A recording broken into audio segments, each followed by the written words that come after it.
right, beautiful people. Welcome to another episode of the Sportsload, Part 2. I guess. I guess we're the part two. Yeah, we're the part two. Yeah, we're the night shift crew. Yeah, we we're are the the night night shift. shift. We're the night shift crew. Well, again, I'm your host, Ja. That's my guy right there, Senor K. How you Yes, doing, sir. K? All right, Uh, a lot of talk about, man. A lot of talk about. I mean, currently we're recording this during the Warriors Rockets game, and I'm a Rockets fan, and I'm kind of scared. Like I was, I, I wouldn't be. You guys, I think you guys, um, it's oh wow. So you guys are close. It's a 4-point game right now. yeah. Like the thing is, I feel like we were overly confident with our thing. Like Mm-hmm. I don't believe in the whole like, oh, these guys are rookies in the playoffs. Like they don't have playoff experience or whatever. It's not. I don't believe in that because like there's definite like. I believe in it, but it depends on the coach. Like the perfect example is the Pistons, right? They looked like they played like the lights were too bright.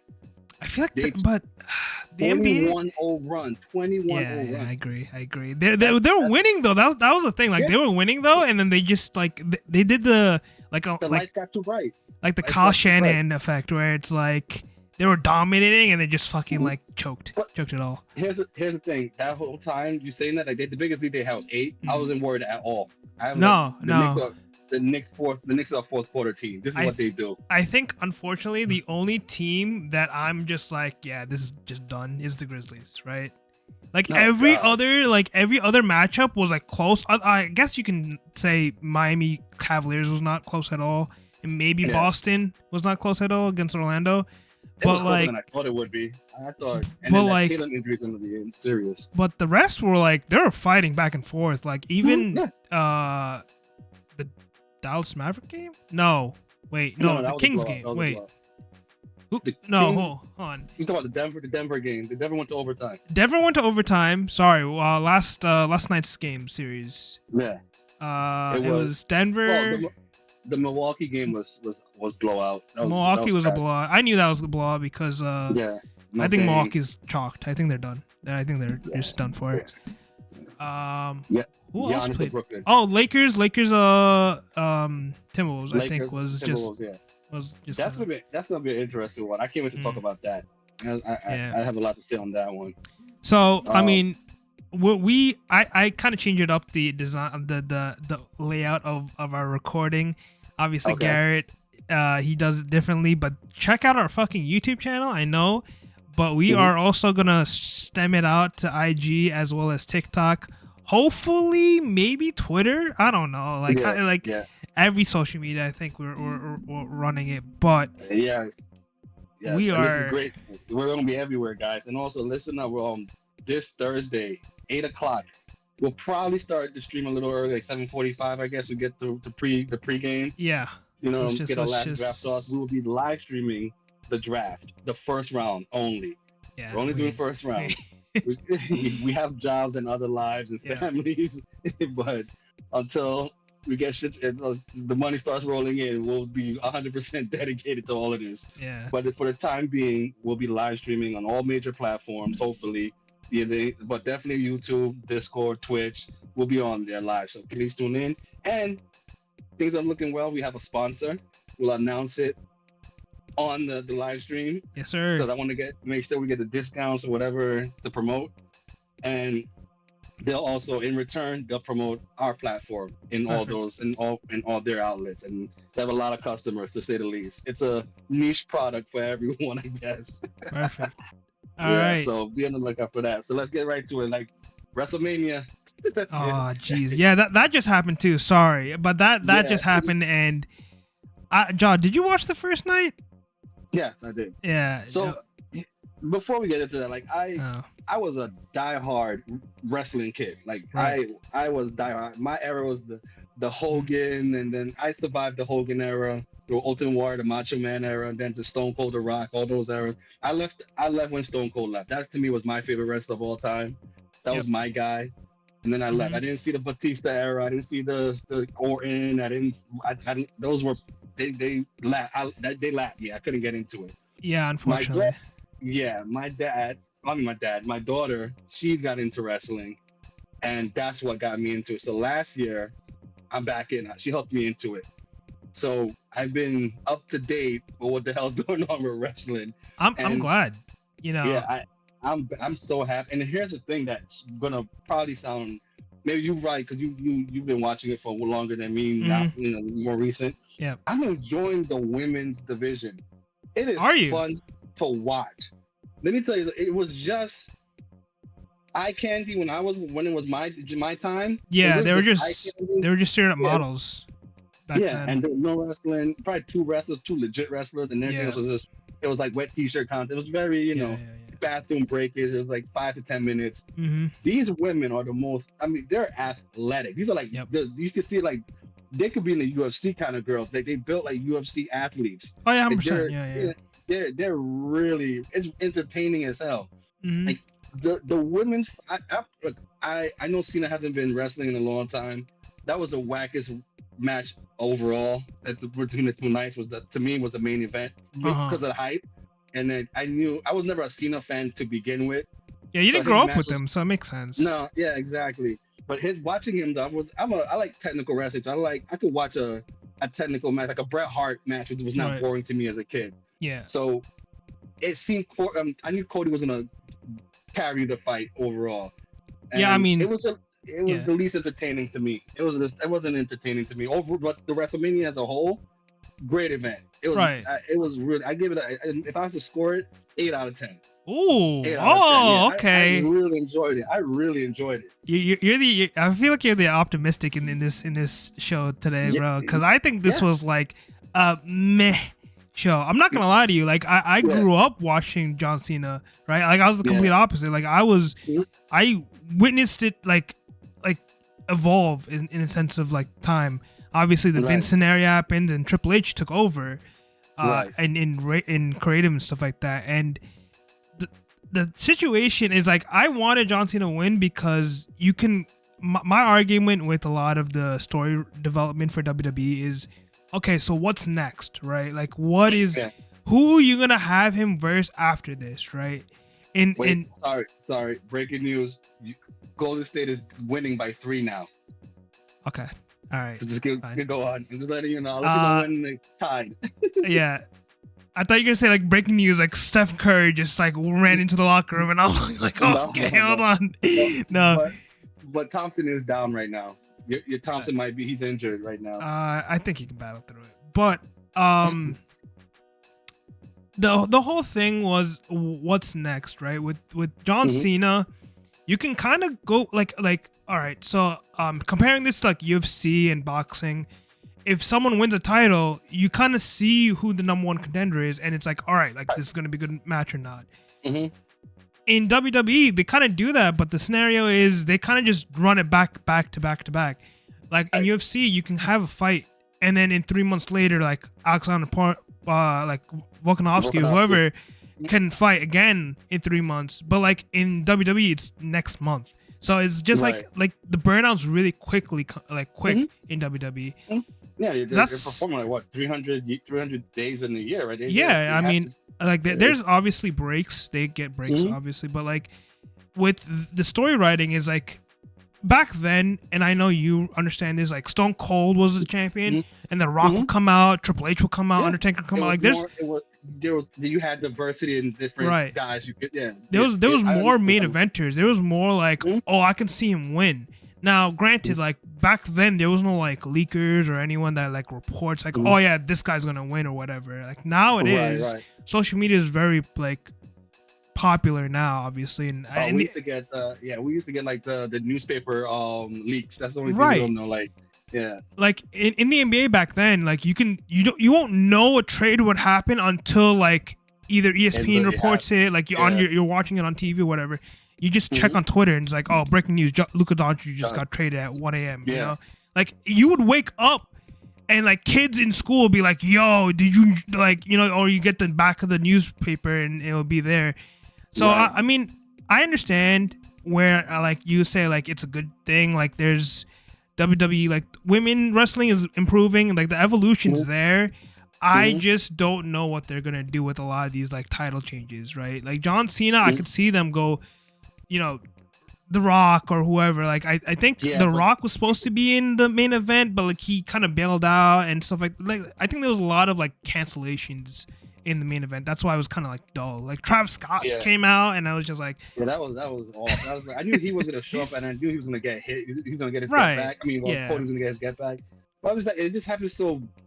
First of all, that it annoyed me at how long it took him to get down to the fucking stage and to the ring. I was like, dude, just fucking go. You know what I mean? Oh yeah, dude. Like, I was like, my kids gotta go to bed, man. Like, fucking, let's wrap this up, please. I'm surprised it ended before 12 o'clock midnight Eastern time. Me too. That's why I was like, yo, I don't think we're gonna like, because usually most WWE events end at 12. So like that's why I was just like, all right, cool. Yeah. What you were saying earlier does like I see what you're saying, because again I'm still a casual fan as of right now. I get what you're saying, because when we have more diversity, like you're the Undertaker, Stone Cold, the thing, Stone Cold like an anomaly because he didn't look the part. The Rock looked the part. Undertaker looked the part. But they were franchise guys already. Exactly. Like they were there. The issue I'm seeing here, and again I'm coming from left field here. They seem like the UFC used to have this problem too. Was just the heavyweight division is like the weakest division. Right. They need to emphasize the smaller divisions. Then, like the guy that just won, Rey Mysterio's nephew or son, that guy Dominic, son. Dominic, son. That guy should be elevated now. These high flyers, I agree, should be elevated now. I agree. Because eventually, what it seems like to me, every WrestleMania is gonna be bringing back some legends, and like you can't do that all the time. These motherfuckers gonna get older. Yep. You know what I mean? And and to be honest, Cena looked his age. Yep. You know what I mean? He looked rusty. Yep. And you can't just put him in a WrestleMania and like, where's your biggest pay-per-view or your biggest time everybody's watching? This is your Super Bowl. Right. This is your Super Bowl. And you can't if you put Dominic against Cody or whatever, like build these young guys up, because Cody I didn't even know. I looked at these because while the fight is going on, I'm looking up on these wrestlers and who they are. And he's old. He's almost 40. Yeah. I mean, like most people are like in 40s, like 50s, And that was the problem. This is the problem WCW had. Mm-hmm. They were giving these belts to these older guys, and then Chris Jericho never got to flourish. A lot of these younger guys, Diamond Dallas Page, when he was in his prime, didn't get that push. Mm-hmm. They were just good to, and I'm hoping that they don't start going to that mantra now. Just elevate these younger guys. I just think Dominic, he's a heel, and I enjoy these little guys were the most entertaining. Even the women, like the women had more diversity. Yeah, like, I mean, it's really cool, man. But again, the main guys always seem to. Even when I was casual, even before I got into it, coming back to it, I always see the same. It used to be Orton every time. Yeah, it was Orton every minute. Orton, John Cena, Batista. Like, the thing is that like John Cena's, like you said, he's like 40 something years old. Mm-hmm. And he has the title now, so like you have to either is he gonna wrestle? Exactly. So like in the next couple of weeks, months, whatever, is he gonna be there? Right? Like that's the thing. I mean, Roman Reigns did this last year, a couple of years ago. To the audience who knows, he's another one, by the way. He was a part timer as well. Yeah. And it's just like, all right, you have part timers. My whole gripe was, it feels like everyone's standing on a straight line and they're just waiting their turn to like be a main eventer. Just fucking fill in the room and have everyone in, and it's like, all right, cool. There's so many great talent that, like, obviously you say like Dominic Mysterio. I mean, like Drew McIntyre is another guy, like who was like good. CM Punk, and like like there's full time people that deserve title runs and stuff like that. And I think just in general, I'm happy. Get rid of that long, like that whole like have the belt for 5 years type shit. I think this generation, like this era of WWE, they just want to break the old records. So they kind of like, WWE is a mix of like UFC and NFL in the way of like 100%, for sure. Now 100% now. The NFL loves people who are great with their character. Like if you're good with NFL and the NFL, you'll be in talk shows and ESPN and stuff like that. Like you'll get that blessing. You'll be in the Hall of Fame and stuff like that. Like if you're good with brand, that's how WWE is doing it in the sense of like. One thing I will say that I have to knock it. Look, we all know this is entertainment. Right. We all, the outcomes might be that like deter, like they might be known, but how they get there is the difference. Why the fuck are they doing post fight conference at the show? Like I like the Triple H, right? He's the Dana White version of it. Yeah. What bothered me, again, this is brand building, right? So you're gonna have certain guys there. One thing, and I told my cousin who's all in on wrestling, like he's in it just like how you and me and him got in. We were the same age. He just never left. He never took a day off with this wrestler with the WWE. So my issue was with the Yeet guy. I forget me, I don't know these guys. Jey Uso. Bro, if you watch, he was drunk. He was tossed. Clearly. Yeah. This guy could have talked. He could have, bro. Leading up to it though, like I get he had the brand. There's something there. Right. Yeah. But his character is not gearing over the talent.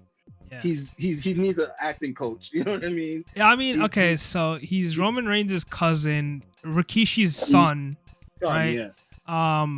The thing is, a lot of people agree with you, Ja. The internet agrees with you. Like he's not a main eventer. Like he's not a guy that you should put your title on, which is cool. Yeah, I agree as well. You can slowly build it up. Like if you want to do like a Rocky scenario where he climbs over stuff and whatever, and at the end of the but he's also old too. Like I think he's 35. So it's like all right. Again, I don't know what the prime is nowadays, but the prime was 30 when I was. But then back then it was like tables and chairs matches and everything. Well, the problem back then was like you're in for life. Now it's like you're kind of in, and then like when you get that Hollywood deal, you're fucking out the door immediately. Out the door. Yeah. So it's like I get it. And they're not doing made for TV movies anymore. They're really in Hollywood. Yeah. Yeah. I mean, like John Cena's like DC. He's doing you know, like so. I get it. Like there's business to this, right? Like stuff like that. But I don't think he's marketable right now. Jey Uso, for a long time. Yeah, I don't think he's marketable at all. Gunther, for some reason, to me, is very marketable. I agree. Especially now because of the whole Rush. I know he's not Russian, but he's like giving Soviet. He's like Europe. vibes. Yeah, he's like Europe, whatever. He's giving those like Soviet. You could turn him into like back then it was like the Heart Foundation versus everybody else. Yeah. He could be a supreme heel. Dude, and he's nice and he can wrestle. He's a legit talent. I was thinking that. I was like, yo, if they get Gunter to just smoke Jey Uso, he would be such a dickhead. Like the biggest fucking like villain in the whole show. And it's like you can have someone like then topple him, in like the summer or whatever. He gives me William Regal vibes, but with a personality. Because he could wrestle. William Regal was a great wrestler, but he just didn't have the mic. He didn't rock the mic pause.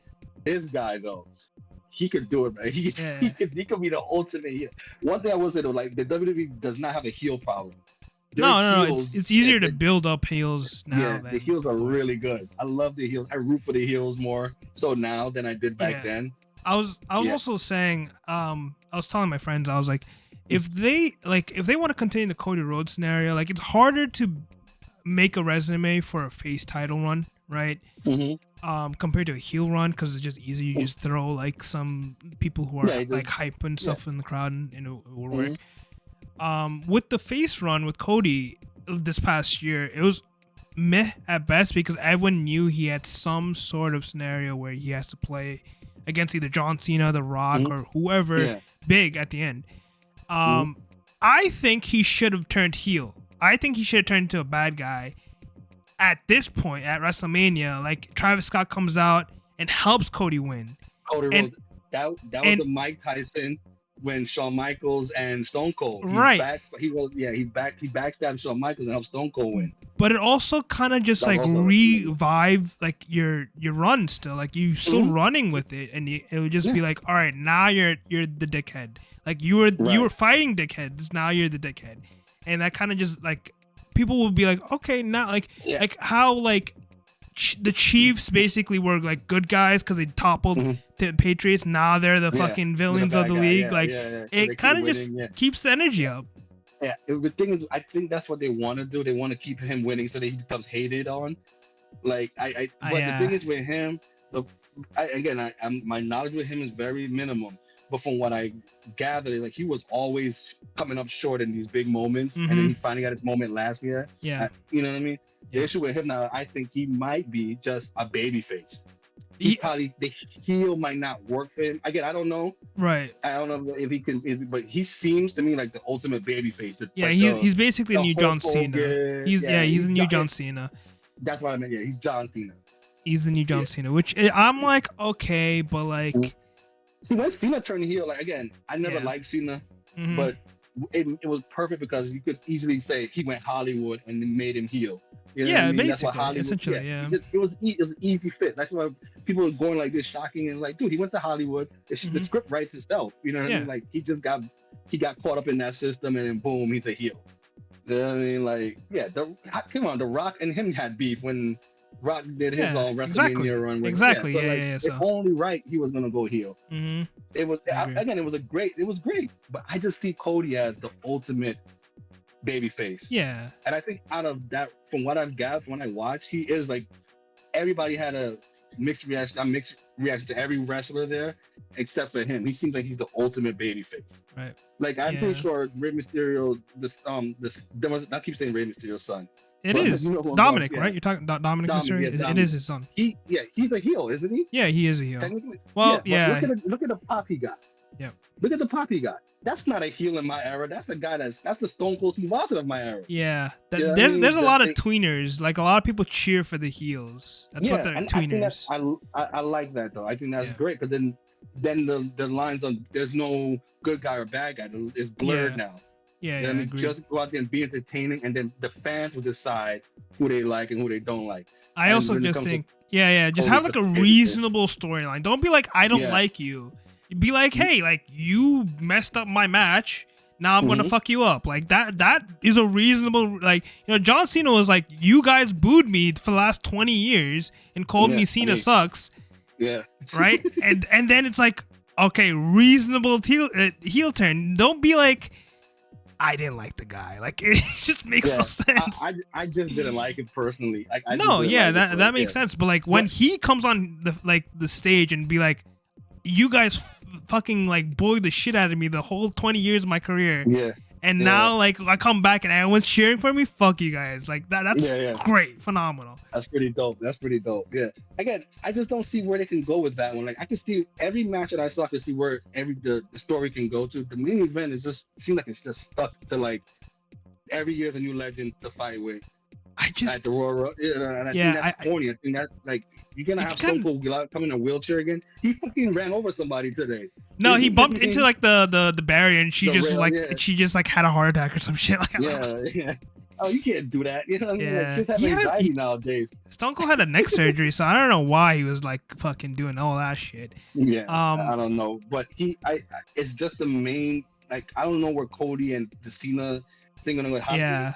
It can't be a long-term thing, because Cena, you gonna have Cena running it back in next year WrestleMania? I don't think that's possible. No, I think this was his last WrestleMania. I think he's retiring in October or November. Like, retire. So that'll be what? Retire. So they still have Survivor Series?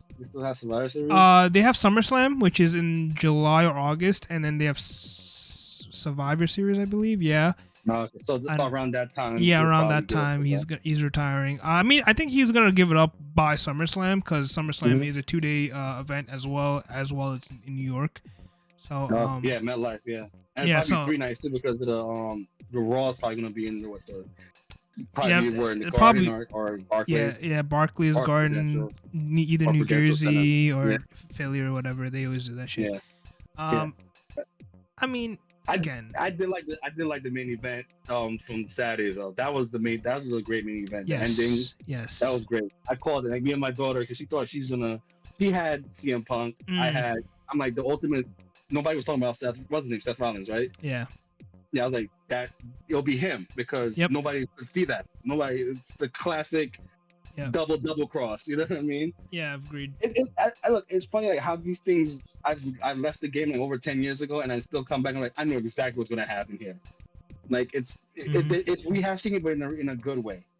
Well, I mean, in reality, like you kind of so every story humanly possible. There's gonna be some rehash. There's definitely gonna be rehash. I mean, obviously, I think game over. Shit. Yeah, game is over. Nice. Sorry. No, it's alright. You guys put up a fight though. I mean, it's the first game. I think we kind of like stumbled out of the gate for sure. See. Here's the thing. I think it was a 10-point game. So yeah, 95-85. So I mean, it was a low scoring game, but I think we didn't get blown out. That's what I'm happy about. It was guys came back. Oh, CJ Stroud with Steph hugging. Yeah. Fucking get him out of here, bro. Get him out of here. Not competitive at all. But I think every WrestleMania from now on, I'm thinking like there's a chapter closed, and they're just kind of like restarting everything. Well, that's how it should be though. Like that's all right. Every storyline should end at WrestleMania, and then begin at Backlash. We start a new thing at because Backlash is the second after is the first. It's the first paper PPLL or whatever they call it now. But yeah. Yeah, I don't know. Like we used to call it the in the house back in the day, the in your house pay-per-views. Yeah, it's pay-per-views, but they call it the PLEs or whatever. But I agree and disagree, right? In the sense of like, what I need to see is what are you gonna do with these championships after this, right? And in my opinion, I don't think they have any direction. I don't know what the fuck. I don't think they don't. I think they just be like, all right, we just throw it against the fucking wall. If it sticks, we run with it. If not, then whatever, right? With Jey Uso, like, who is he gonna fight? You can't rerun that, right? You can't rerun that. They ran out too long too. They ran. Yeah. They probably will because of the whole brother scenario. What they could do now is the brother gets jealous. Exactly. They should have turned on him, and then it would have been like, all right, now we have something to like think about. I know John Cena's gonna come out on Raw and be like, "Yo, I won the title, whatever." Talking shit. Yeah, talking shit. But like, there is like again no direction, and I guess they have to. They have like essentially 4 weeks to build up this pay-per-view. Instead of like, hey, you could have had like Seth Rollins be the #1 contender, and it's like, boom. Already, you were fucking, that's what I told that. Again, I'm emphasizing I'm not an expert in this anymore, but yeah, I thought that would have been at least the way they fought it was a championship fight. That's exactly, fight. Yeah. But even a #1 contender fight would be even better. So what are they gonna do now? They're gonna just obviously gonna make it now Seth Rollins, CM Punk, and they're gonna run it back again. It's either that or it's gonna be like Roman Reigns is gonna come out and he's like, that's my Paul Heyman's gonna be my guy, and they're gonna fight over a man, which is kind of gay, but respectable, right? I guess. Yeah. They're all married, by the way. All of them are married. Yeah. So it's like, all right. Still could be gay though. Still gay. I guess it's a new story, right? Like I don't think WWE did that. We're fighting for a man. But yeah, I mean, I guess there's something. I guess they can. That's why I got.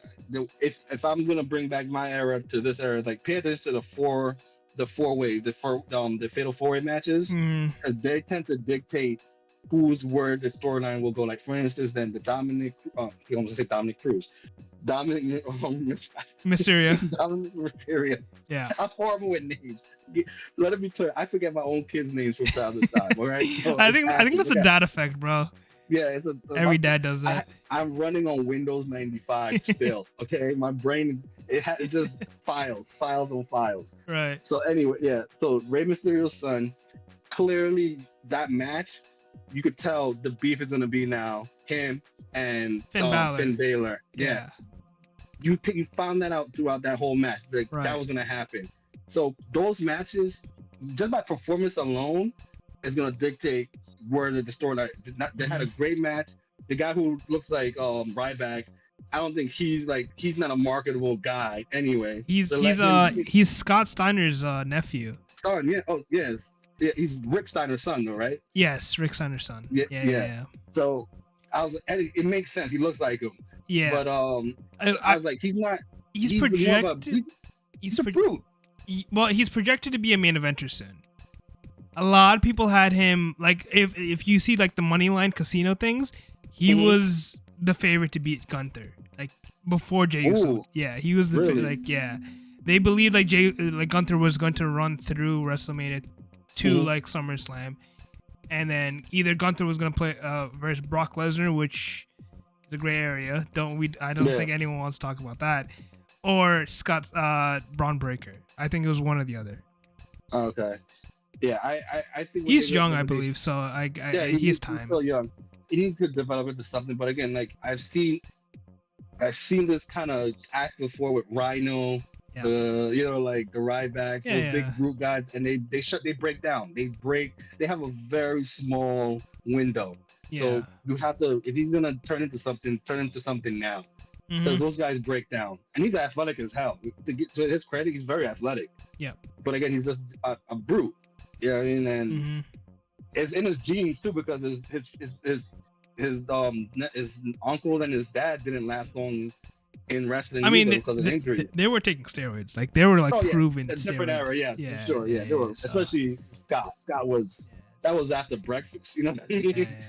All those guys were on some other levels. Yeah. But the Rey Mysterio's son and Finn Balor could definitely turn into something, and it's gonna be. I think that'll be exciting. But then that's gonna turn into like the Judgment Crew or whatever. Splitting up. Yeah. And so then you have that storyline right there. So that's it. But the issue I'm seeing is with your world champions. Your main. I'm sorry, I'm lost with how many belts y'all got now. Like it's a lot of shit. There's two world champions. There's the Raw one, which is Jey Uso, the Yeet guy. John Cena has the other one. That's two main card titles. Then there's the United States title, which is Jacob Fatu, which was I liked him. He's pretty good too. Yeah, the guy who emotes everywhere. Yeah, the one guy, he came out with the Slayer.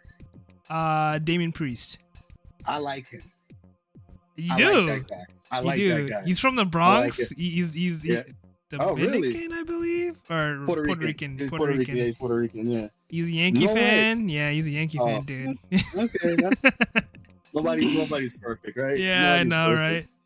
Right? But I enjoyed his match. I've seen him in last WrestleMania. Did he win a belt last year? He did. He was the Money in the Bank. So the Money in the Bank, you can cash it anywhere, and he cashed it in against Damian Priest.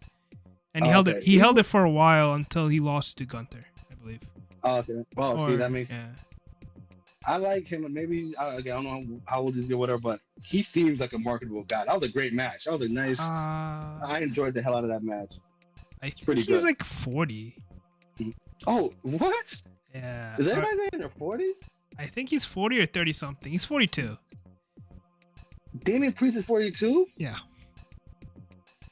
Dude, it is insane. It is very insane that like it's like the oldest person in NXT is like 30 or something. Like yeah. They gotta hit the minors, bro. They gotta bring some juice from the minors, man. But you know the stupidest part is like they don't bring in, huh?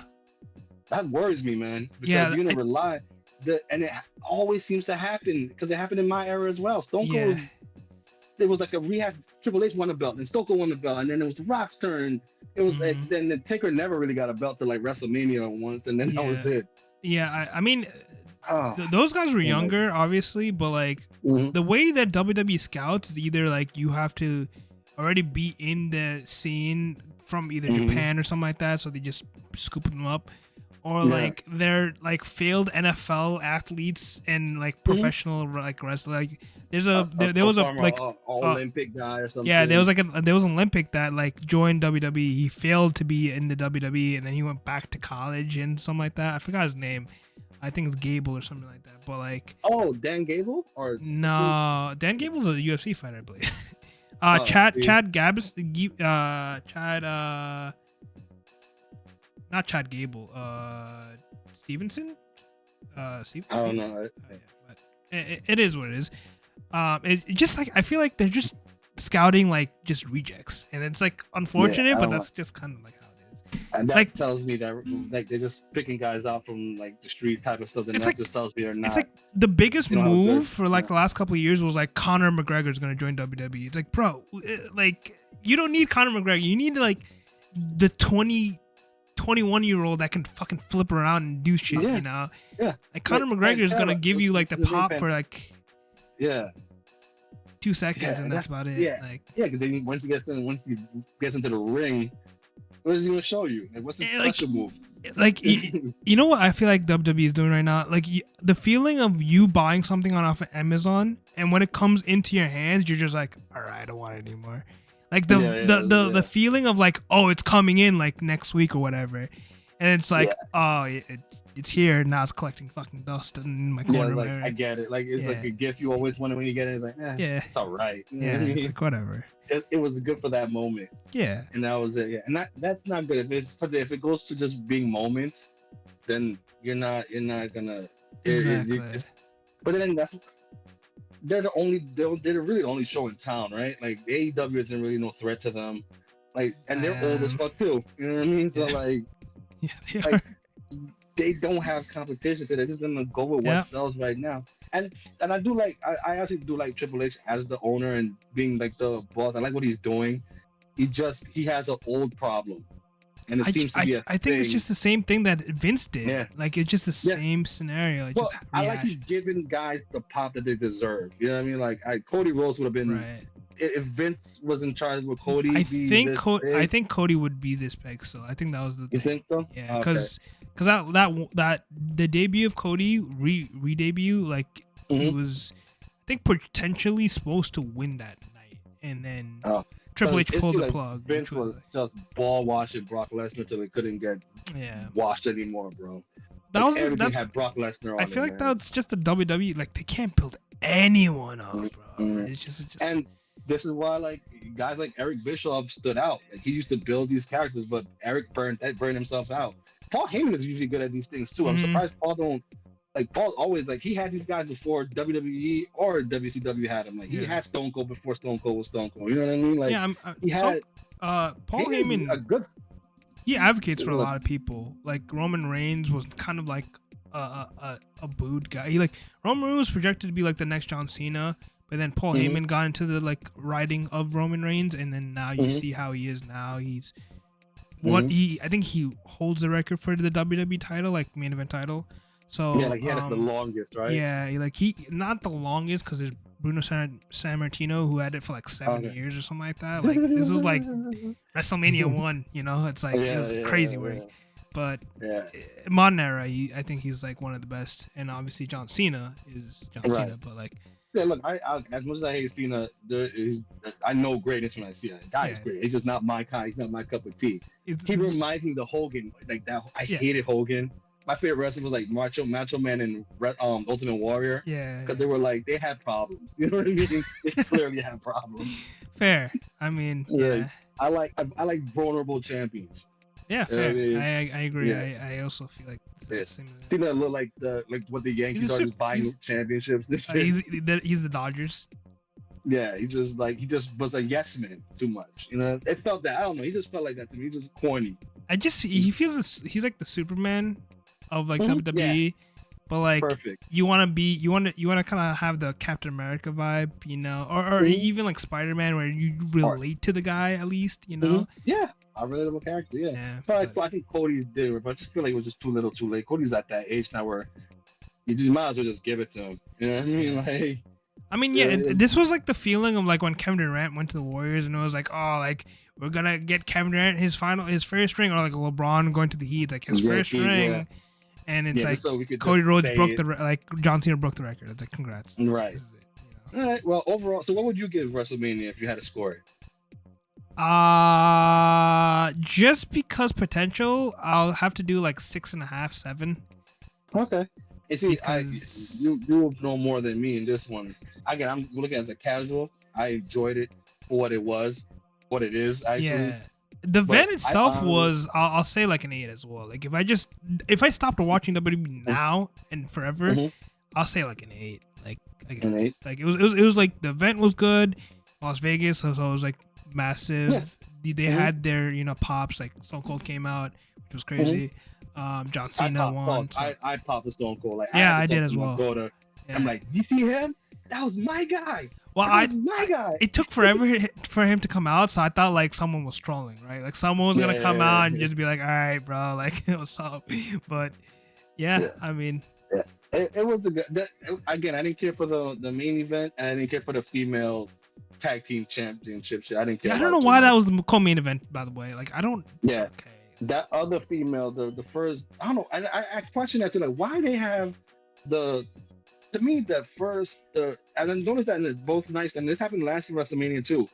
Things that the first fight should be the co-main event. It seems like that Naomi and that was a triple threat fight, right? It was Io Sky, Rhea Ripley, and Bianca Belair. Dude, that right there, if you put that as a co-main event, that'd have been like, yo, that just you have an excuse to have a shitty main event because everybody's still high off of the co-main event was so good. Well, a lot of people think it's like you start high and then you kind of dip a little bit and then you start back up high again.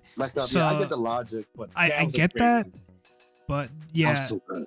That was so good. Yeah. I also think I think Logan Paul should just get pushed. I know like a lot of people hate him, and I said that too last year too. I was like, dude, the guy, because I thought he was just, he's 29, I thought he was just gimmicky. Yeah. But I was just like, you know what? The guy he's actually could wrestle. He's actually pretty good. He's athletic as fuck. He using that social media with the drone thing. I was like, dude, he's so like, give him a push. Yeah. He kind of bites into the like, I'm a dickhead, you know, and it's kind of cool. It's whatever. That's the perfect lean into it. Don't be nothing you're not. Yeah, exactly. Be that. Yeah, I agree with you. I think give that guy a push. Yeah, I mean, unfortunately, like everyone, it's like he is a dickhead, but yeah, and it's a tough spot because everybody's gonna say like, oh, he's getting that, you know, that Triple H push, you know what I mean, that bump. But dude, the guy he fucking put up a good fight. It wasn't great. It was a really good match. I enjoyed it. Every time I've watched him, I've actually enjoyed his matches. Yeah, like I again, I'm from a casual perspective, from what I've seen, the small samples I've seen, I enjoyed his matches. I wasn't bothered. Like, dude, he could take a beating and he could deliver a good match. I think I'm pretty sure when he started, he was dog shit. No, he was pretty good too. Really? Yeah, he was athletic. He was athletic as hell. I mean, Bad Bunny is the same scenario. If you ever watched any Bad Bunny matches. Yeah, I've seen him. Yeah, I don't think, but he comes from Puerto Rico, so like there's a wrestling camp out there. Right. Yeah. Like he like sat down and trained with people in WWE, which is kind of cool and sick to see. He took it serious. Yeah. Yeah, but like the problem is like if you push Logan Paul, like he's not full time. So he, you know, he comes and goes. He does his own podcast and he promotes Prime and stuff like that. Right. So like, you give him a title, and it's the cycle continues. Like, this is just a part-time guy who's just gonna show up once in a blue moon, and it's like, what's the point? You know, you have to get like. Will you be okay if he just shows up for pay-per-views? No, I would not be okay. If he has a title, I would not be okay with it, unless like he promotes the fight though. Like he'll show up on Raw. No, it doesn't matter. It's just like. In the like, if you're a UFC fighter and you don't fight for a whole year, and you just like, it's just boring, you know. Yeah. It's like, who's this? Like, I was thinking like, who's the welterweight fighter or who's the heavyweight fighter, and I have to like Google his name. Like, that's a problem, right? It's like, who's the main event title holder for the WWE? All right, like I couldn't think. Oh, John Cena, right? Immediately. Right. But if it's like, oh, Logan Paul, I haven't seen Logan Paul in like 7 months. It's like, all right, it's like, I get it. I get what you're saying. Yeah, you're not wrong. Yeah. Either you gotta elevate your character or you gotta elevate the title. Like one or the other has to happen. So that's just. See, these are things that I'm gonna take into account because I'm back, baby. I'm back. I'm back. I'm glad, dude. I'm glad because I tuned out, man. I honestly when Stone Cold left, it was like a domino effect. I was like, dude, I gotta go, man. And then HBK started looking his age. I'm like, woof. Super kicks ain't landing the way they used to, baby. I feel like that's me right now with the NBA right now. Like everyone that I grew up watching is like either retired or on their way out. So I'm just like, with the NBA though, I am hopeful though that you see there's talent there. Yeah, but like it's just not American talent. No, like there's talent, but like, are they actually like trying? Right? Like there's people that are trying to go for the bag, and there's like genuine competitors. Like Anthony Edwards, like I think he was like, I don't care. I did not grow up watching any of these guys. Like I want to smoke every single one of everyone. Yeah.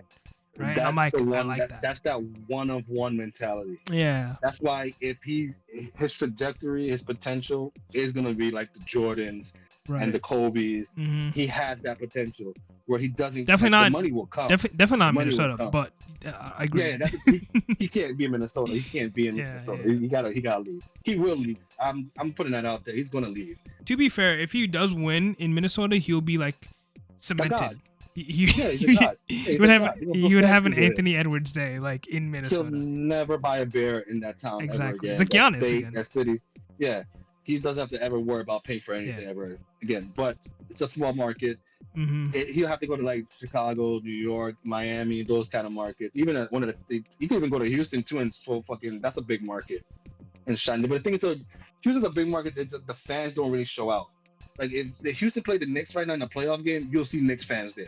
Agreed. 100%. Agreed. Yeah. Agreed. I think Houston's like a middle market team. Like obviously LA and New York is a different scenario, but right, dude, I don't really know how I feel about this playoff series. Like in general, any of these. I'm loving it. So you want to run it down? Cause I mean, if you want, we could start from the play-ins, which was not weird at all. Nothing shocked me other than technically Dallas winning that one game. Technically, the Heat is the first ever 10th seed to make it into the playoffs. Yeah. So congrats to the Heat, but they're gonna get absolutely swept. They're gonna get smoked. Yeah. They're fighting for just to get smoked quickly. That's it. Maybe win a game. That team was just weirdly assembled. I think this was supposed to be. Next year, I think the Heat's gonna be better. I don't like the way the makeup of that team. Like Tyler Hero's the best player. Not to shit on him, but like let's be honest, he's like a C to a good team. Like you put him in the Lakers and he can put up that kind of numbers. Do you think anybody in the league gonna give a shit? I think he's just like a. I don't want to downplay him. I think he's like a. No, he's really good. He's like a J.R. Smith heat check guy. You know, like he can give you 30 off the bench, or he can give you 2. Right, but and then even if you give him 30, he's gonna shoot 5 for 20. You know what I mean? Like he's one of those guys. I mean, he can have a night where he can drop 60. Like I would not be surprised. Yeah. But then there'll be a night where he fouls out and has 8 points. Right. It's just like you can't rely on that. Obviously, I have my gripes with the Heat organization. I think Eric Spoelstra should be let go. I think with the Heat and the Steelers situation is the same scenario where it's like I think it ran its course. I think him and Pat Riley kind of have to just walk away, and I think they just need a whole change. I think the Heat culture is not there. Like, what are we talking about? It's dead, but just do a reset. I get what you're saying, and I think he's a good coach too. I think he has anybody could take you into make the playoff, even if it's a play-in, deserve credit. You know what I mean? But I'll say if this happens again next year, because I'm looking at the staff of the team, really, the team itself, the construction of the team. I'm just like, I'm surprised they even made it this far. I mean, to be fair, they gave up Jimmy Butler in the middle of the season, or in the whatever. But a disgruntled Jimmy Butler. Think about what happened where the 3rd seed Nuggets let go of their head coach, right? And they just won. They actually won a title with Jokic. The Heat did not win a title. Like they went to the finals twice, but they got smoked. You know the Bucks got let go of their head coach, and then obviously the Grizzlies got let go of their head coach, and the Bucks won a title with whoever they won. I forgot who their head coach was, but you know, like it's Budenholzer, right? Budenholzer? I believe so, actually. Yeah. They're still paying him $16 million, by the way. Yeah, there's no salary cap. There's no salary cap for head coaches, but he's getting 40 from the Suns too. People like ownerships are getting impatient, and I'm surprised. The Heat is not sitting there and be like, yo, what is good? Like every other team is shifting and moving and upgrading and stuff like that. Like we've seen the Thunder lose to the Heat and is now contending again before the Heat ever like was considered like a contendership, in my opinion. Yeah, you have to right there. You blame the owner though. That's Pat Riley, because he has an old school mentality. Like, look, man. I mean, the owner is also keeping Pat Riley along, right? Like, so I think it's a little bit of both. Yeah. So I think with that, I'll give it another year, and then if you ask me again this question next year in the same scenario, I'm like, yeah, it's time to change. I mean, I also think the Bulls have to do the same thing, right? Like, just get that guy quit on that. That guy. I think Donovan's a good coach. I just think he's just the way that team is constructed. I just like, it's so point guard heavy, so wonky. I don't know why they holding on to that. Was it Vucevic? Mm-hmm. Like they could have easily gotten a big time draft pick or a player in return when Vucevic was legit. Mm-hmm. Now he's like not even the best player on that team. Yep. And that's a shitty team. And now you probably have to overpay for Josh Giddey. Which is ridiculous. You're probably gonna give him 45. People think he's getting 30. I think Van thinks he's getting 30. I think he's getting like 50. I think he's getting 50. I'll meet y'all in the middle and say 45. I say maybe 40, 45. Like 40 would be like cheap. I think that's a cheap deal for Josh Giddey. I think he's gonna like. But you still have Lonzo Ball. You still have it's just. You have Kobe White. Kobe White, who I think is I like his game. He's a Nick killer too. He's a Nick killer. I like his game. I think they should run plays for him. He makes the only thing he just doesn't make people around him better. I just like I'll be honest with you, like the play-in is an interesting concept. I think just the 7th to the 12th seed is just like no man land, where it's like, all right, congrats, you went to you got in the playoffs, you're gonna get swept. Yeah, congrats. So you're getting the 16th or the 17th place in the draft class. Congrats. Like, what are you gonna do with that? Like, I don't like. I get it. You make the playoffs. It's like your fan base gets hype, but like if you just get first round bounce, it's just like that's more demoralizing than like actually being competitive in the draft. Like you're right. When I like as a Rockets fan, when we were tanking, I was actually looking up who's coming out of the draft, right? And that was more exciting than me coming into the playoffs and just getting swept by the Warriors or the Nuggets or whatever. And I'm like, all right, cool. Like, what am I supposed to do with this team, right? So it's like, I think, the Kings have to blow it up. The Bulls have to blow it up. Heat have to blow it up. Magic's low-key should blow it up, but they're not. I think they're going to run it. They just signed everybody back. They just really this year signed everybody back. I think they're going to go super aggressive, and they probably get Kevin Durant there. Look, I see the Magic, they're still a young team, and I think an injuries early in the season messed them up. Right. And I'm going to say that I think... The Grizzlies also should blow it up.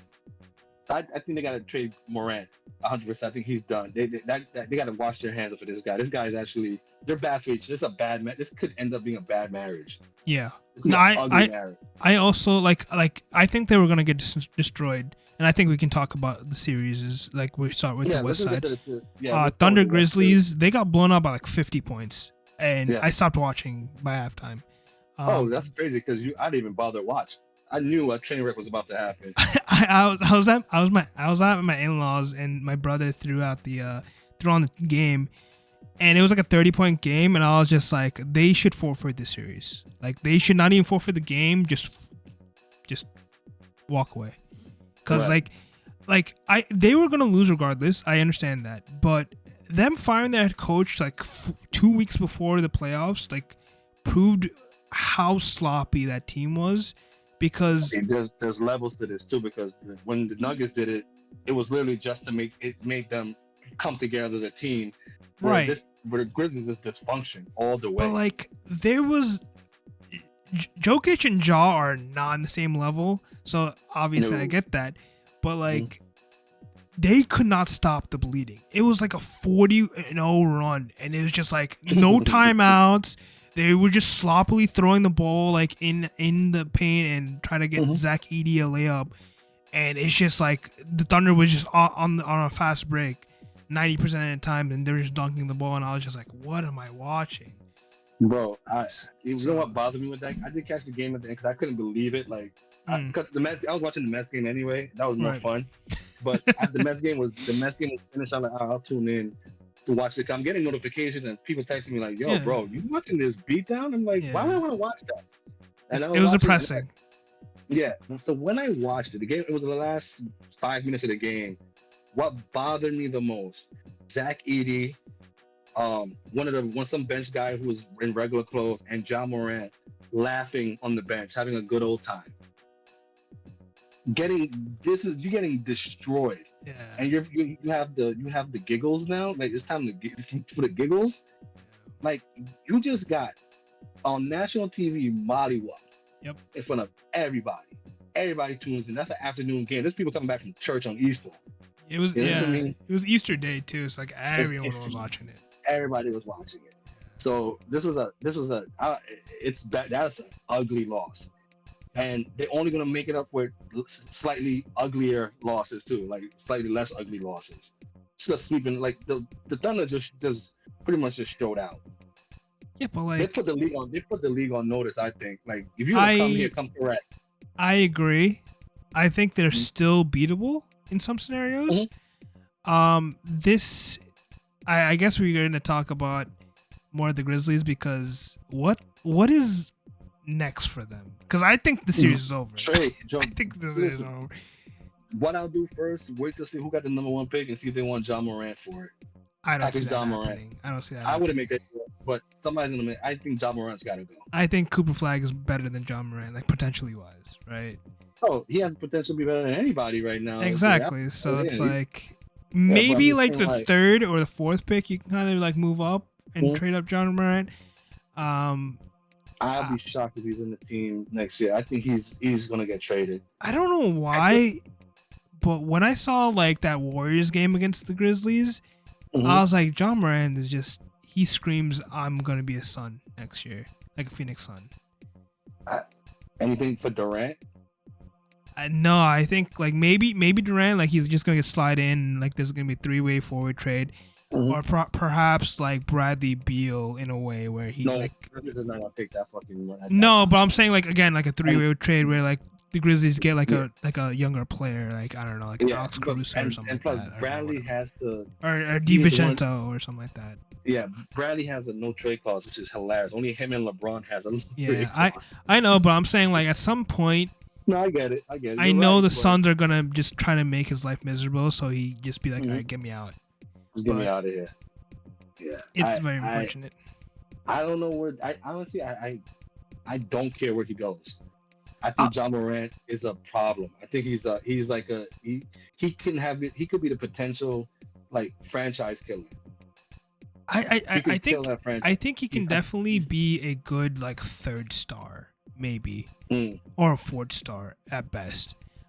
You can't rely on him for sure. Yeah, you can't rely on him. But the also thing is just like he's injured every other second.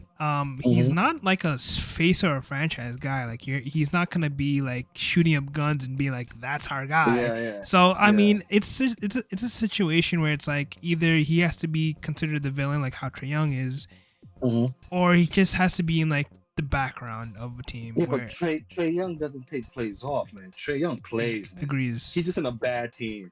Like I see the passion in Trae. When Atlanta lost, he was pissed. Feel like he was pissed. He was pissed. Yeah, he was pissed. I mean, yeah, he deserves better. I think. I'm low-key segueing, but I would love to see him in a Spurs jersey. Trae Young? I think they're not going after Trae Young. They have they have De'Aaron Fox. I know, but I would love to see him in the Spurs jersey. I mean, obviously, if I have to put Trae Young on a team, I think it's either the Magic or possibly like they just somehow make a trade with the Bucks and get rid of Damian Lillard. Or if any free agent needs some money, if any free agent is trying to like get the bag and join and make a super team, go to Brooklyn. They got a lot of money to spend. Yeah, but I don't think the era of super teams is not around anymore. I think it's like... Yeah, I think it's done. It get your superstar guy like Jokic and then just build wings and shooters around him. And then so why did Memphis do that with Josh Jackson? Jaren Jackson, you mean? Jaren Jackson. Yeah, I'm sorry. Again, I mean, they have a potential. They can do that after trading with Judd and stuff like that. I like Bane and I like Jackson and I like the was it? I know Edey? the guy's injured. Edey's good. Edey's a good bench player. He's good for the bench. He starts, I think. No. I don't think so. But if he does, he doesn't bother me. He's a rookie, so he's gonna develop into something. Was it Spencer? Or they traded him, right? I can look that up for you, but continue. He was a power forward / center. I don't remember, but I don't know if he's on that team anymore. But he used to come off the bench a lot for them. Scottie Pippen Jr. You're talking about? Gigi Jackson? Cam Spencer? No, he's not on the team no more. Then you are correct. I think he probably went to the Nets. Yeah. I do like Scottie Pippen Jr. is fine. Again, he's a bench player. Mm-hmm. He'll give you some runs here and there, but man, and then who's gonna coach a team next year? Who's gonna be the coach? Who wants that job? Right. I just think in general speaking terms, this is a small market team that no one wants to go into because they're not going to go over the cap and hit the second apron to compete. I think they're just going to be we're good. We got this one guy, this one star. I'm gonna build around. I think the ownership is happy just being the 8th seed. How the Bulls are the 8th seed every single year. I think the Grizzlies, because they make their money, they just boom done. I believe Cincinnati Reds do that as well. It's they just make their money and then walk away. The Bulls, I understand because that team is not supposed to be on paper, not even supposed to be good anyway. But they never improve. They literally 41-41 every season. Every year, yeah. With Memphis though, you went from 2 to 8 within a week. Yep. You know what I mean? So there's clearly something there that you can either fix. Maybe the coaching thing. I doubt it because that coach was a good coach. I don't know what happened. It was he had him at number 2. You could lose. Denver, to tell you too, you could lose the room as well, and they'll stop playing for you. So maybe new energy. But then if you want to coach that team, just remember you have to babysit John Moran as well. Yeah, I mean, in a way, I could see Jason Kidd going there if they get rid of. I think Jason deserves better. Jason Kidd deserves better. I feel so bad for that guy. Or I mean, Coach Budden, who got Phoenix. Yeah, he's a good coach too. Yeah, he's a good coach. He's got the raw. I mean, he's collecting $60 million from one team and $40 million from another. He don't have to ever work again. He just call me if you need me. Call me if you need me, guys. Give me $100 million and I'll go coach that Grizzlies team or whatever. Yeah. He's a better version of Doc Rivers. So at least this guy he wins. Yeah, I agree. So the Nuggets Clippers, that was probably the best game this weekend. Overtime. Just above the Knicks and Pistons, yeah. That's a bit biased, but this is the only team this is the only game that went to OT, right? So they were going back and forth. I mean, Harden, Kawhi was pushing the Nuggets to its limits, but I don't really know who can win this series. I think either team, again, they're gonna be fighting Goliath in Oklahoma. That's they shouldn't look that far ahead anyway. You gotta look at the what they got on the table now. But I'm saying I wouldn't be mad. I wouldn't be mad whoever wins the series. They both. I think. Sorry, I think they're gonna both. It just has 7 games potential, and whoever wins deserves to win. Yep. I agree. I think this is it. And the sad thing is because I like both teams a lot. I think Clippers kind of deserves it because of the franchise, they suffered so long. You know what I mean? Yeah. They deserve a win here and there with that new arena. I can't. I'm not betting against the Joker. You know that, man. Yeah, I wouldn't bet against Joker either. But if you're the Clippers who didn't fire their head coach and not employing their destroying their team, whatever, and you lose to the fucking Nuggets, I think you have to rethink your whole career, right? Ty Lue might get fired after that. You think so? Dude, Jokic is Jokic. I understand that, but you had James Harden, who was an all-star, Norman Powell, who should have been an all-star. Should have been all-star. And Zubac should be most improved player. Zubac, nah, I don't think that. Zubac has been killing it, man. I think Zubac, I mean Thompson's also up there, as well as I think a lot of people are saying Cade, so whatever. I think Cade probably gonna win it. Yeah.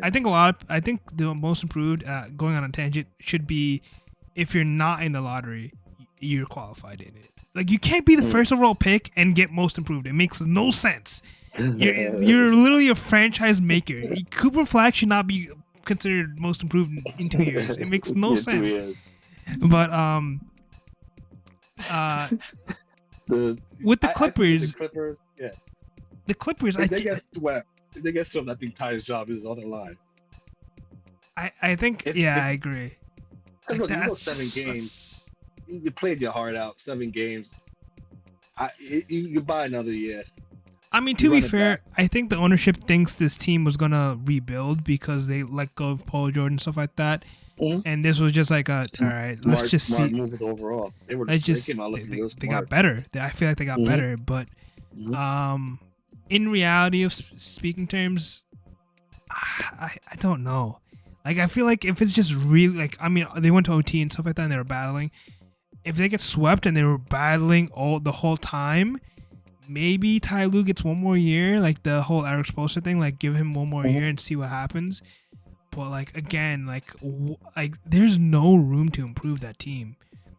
Because and then you're tied up to those 2 guys for a long time. Yeah, you have James Harden tied up, Norman Powell tied up, and then Kawhi is like Leonard, fucking super tied up. Yeah. So it's like, and then whatever. What coach is gonna make anything better like that? Like, who's gonna make them better? So like you got everybody's gonna be a year older. Everybody's a year older. I agree, but James Harden looks. I mean, he can play, but he still looks his age. He plays his age. There's a guy named Mike Malone that is unemployed right now. I think someone has to go after him, man. Yeah, someone has to go after him. I'm low key kind of. I shouldn't say this. I don't want to. There's a team in New York that if they don't do well in the first round, I'm predicting Mike Malone is going to throw the bag at Mike Malone. Do they start with a K? Maybe not. There's a K in it. Okay. Brooklyn also has a K in it. But there's a team, a tri-state area team. What color is there? What colors are? A lot of colors, bro. I'm colorblind. I don't see colors. But look, if Tibbs don't fucking get the Knicks out the first round, he's gonna lose his job.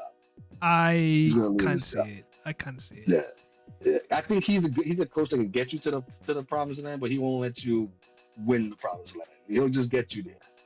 Yeah, he's good enough for that. He'll get you to the playoffs, but he won't win it. I think he's in the Mike D'Antoni scenario where it's like he's a good coach, but he just never got the championship. Or the he never got the right window, because even if you guys, and I guess I don't know if you want to talk about the Knicks right now, but let's push that back. Let's just run this through real quick. Lakers Timberwolves. I don't think that was a surprise. I think that was just. That was just Ant showing out. I think Ant's gonna win one or 2 games, but I think the Lakers are overall gonna win the series because Luka's gonna just turn up and LeBron's gonna be LeBron. I think Lakers in 6. You said Lakers in 6? Yeah.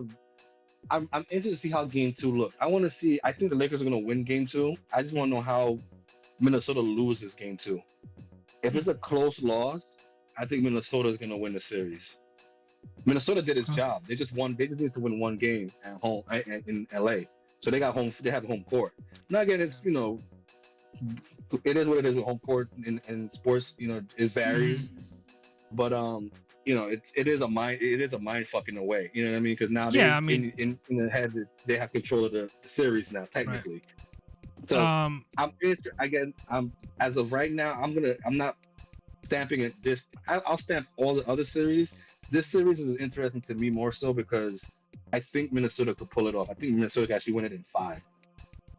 I think the Lakers they overachieved this. I had the Lakers being this good next year, not this year. I actually agree with you, which is crazy. In the scenario of like if the Timberwolves win Game 2, they have all the momentum to just destroy everyone. But that Luka matchup last year where he just stomped out Anthony Edwards. And that's why I think Minnesota, Anthony's playing with a chip on his shoulder. Yeah, but like Luka's also playing a chip on his shoulder, right? So it's like, I get it, and I think that's why I don't really write off Luka and LeBron. But I also like, this is probably the first year I can see like these top seeds losing against the bottom seeds, which is shocking because we go to be fair, like from the second to 8th was not by much, right? Yeah. So it could have been. I mean, I guess Memphis could even also would have been an 8-2, could have gone 8-2 also within a week time. So like it's really varied just by single digit games.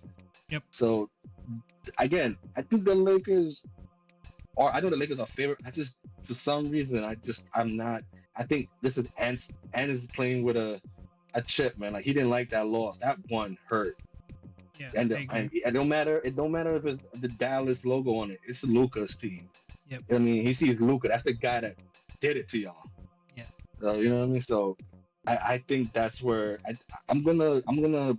I hate doing this, but I'm not gonna put a stamp on this one just yet. I want to see game 2. All right, so you're gonna put a stamp on the next one, Rockets Warriors. We just saw the Rockets stumble out of the game, slap themselves on the face. I still have the Rockets winning the series, though. I like Golden State's chances. I think this is Golden State's best chance to make a run is against the Rockets. This is a perfect scenario for them.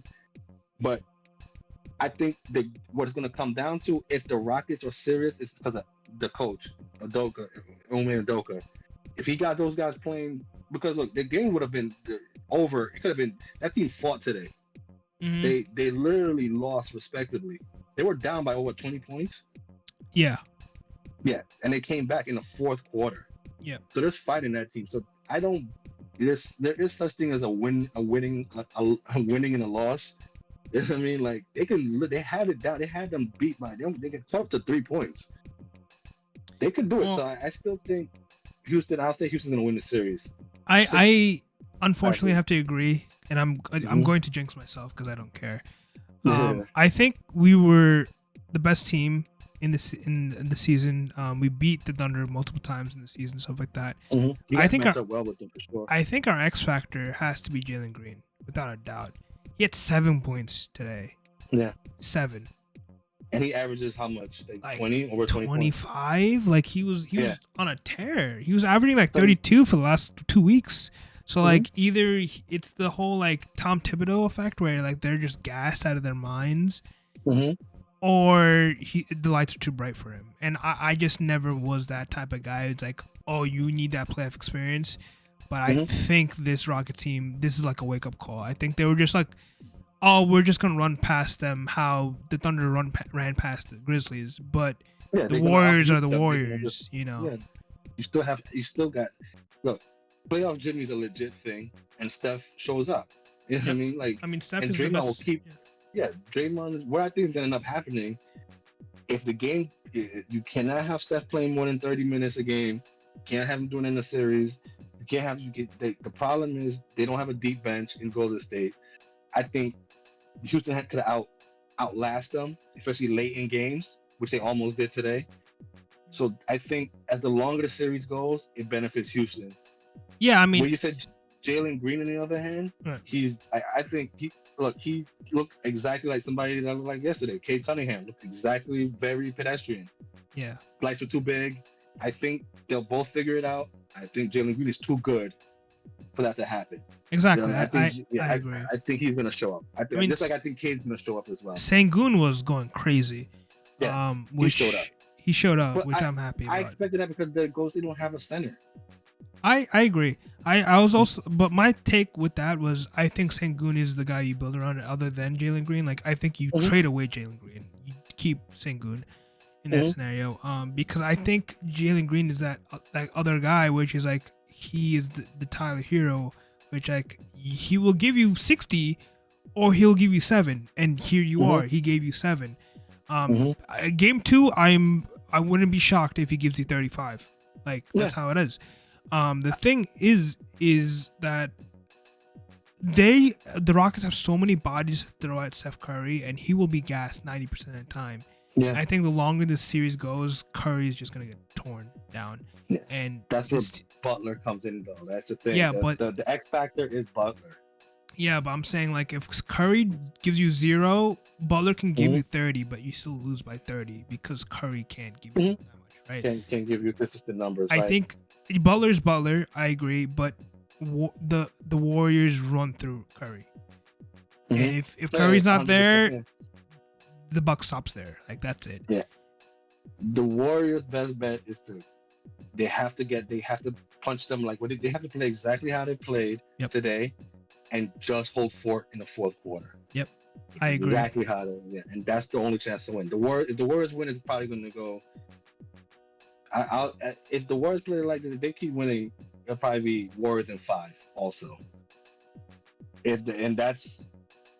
Then you will know for sure the lights go. That's what's in game 2 for the home team that lost.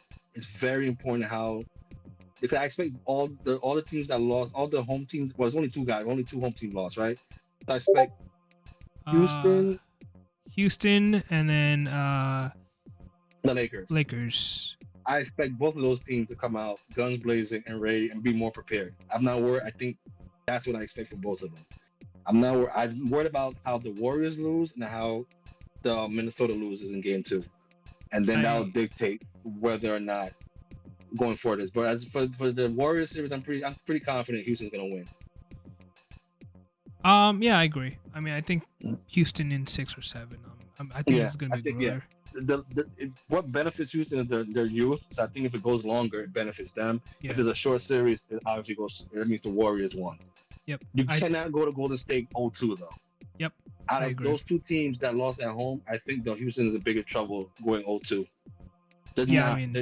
I don't think they're gonna. Even if they squeak one out in Oakland, I still think Golden State is gonna beat them. See, here's the thing, right? And I don't want to be like super negative, but if the Rockets lose in 4, they still have a future, in the sense of they have the Suns' first round pick. They have a potential to get Cooper Flag, right? Which is going to be ironic if they do lose and then get Cooper Flag, the first overall pick. But they also have like trade assets to move up and get either a guy like Trae Young or a LaMelo Ball. I don't like Kevin Durant in this scenario. Like, yeah, he can be that deadly assassin. But he'll kill your team too. He'll kill you. He'll slow the ball down. I don't care about that. I just think the asking price is way too much, and he will carve out the bench.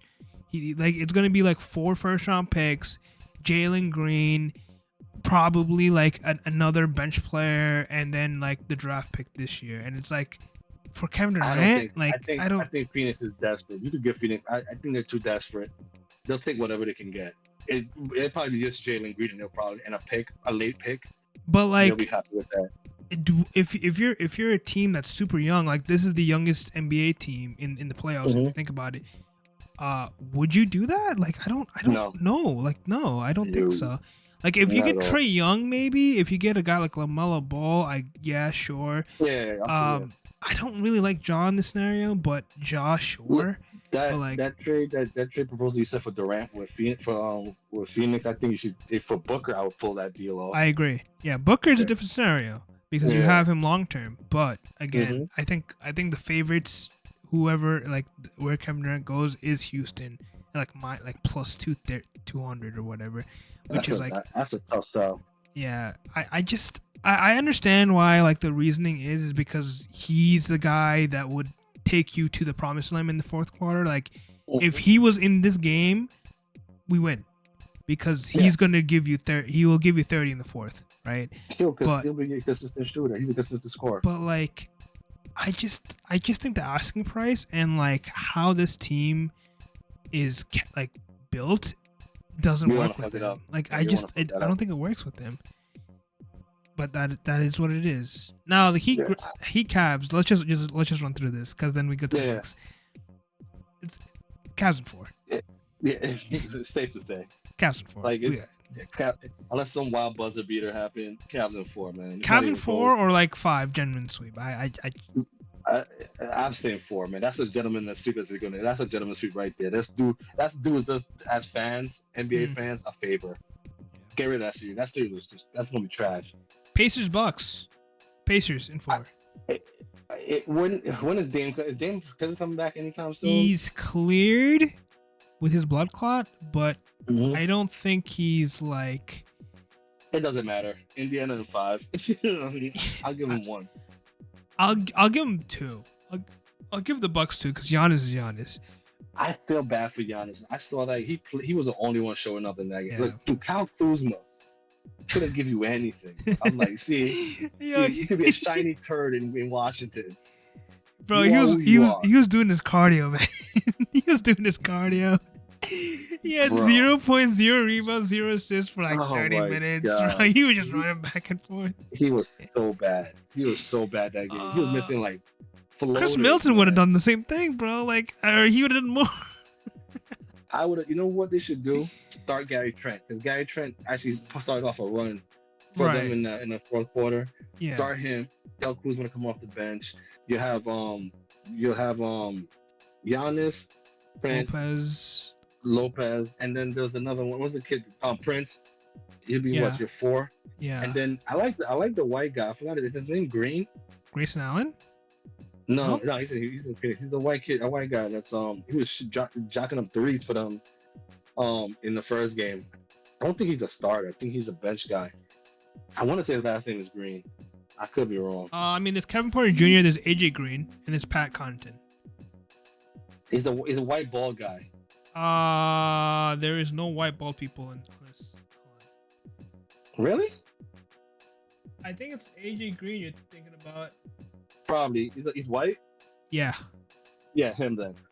Yeah, AJ Green, I believe, is the guy, because there's no one else bald. How many points did he have yesterday? 6.5. He had 8 point. Wait, hold on. No, against Indiana, he had 6.5. That's what it said. Really? I don't know how that works because they only played one. I know Connaughton didn't. No, he had. I'm sorry. He has 15. He had 15. Okay, that makes sense. And he shot how many threes? He was just jocking up threes. Either way, though, I think you should play him because he would probably your 3rd leading scorer. He was the 2nd leading scorer. Boom! There you go. And Trent Jr. was 3rd with 14, so I guess you can say that. He was 5 for 11 with 3-pointers. Yeah. So, he was jocking up some threes. I think you start those guys, get the offense going. Just leave the defense on the table. Leave it on the bench. Yeah. Just play the score. You just got to outscore them. You're not going to... The way to be Indiana, you could say you have the defense to do it, but they don't have no defense to do it. You just got to play their game and just beat them.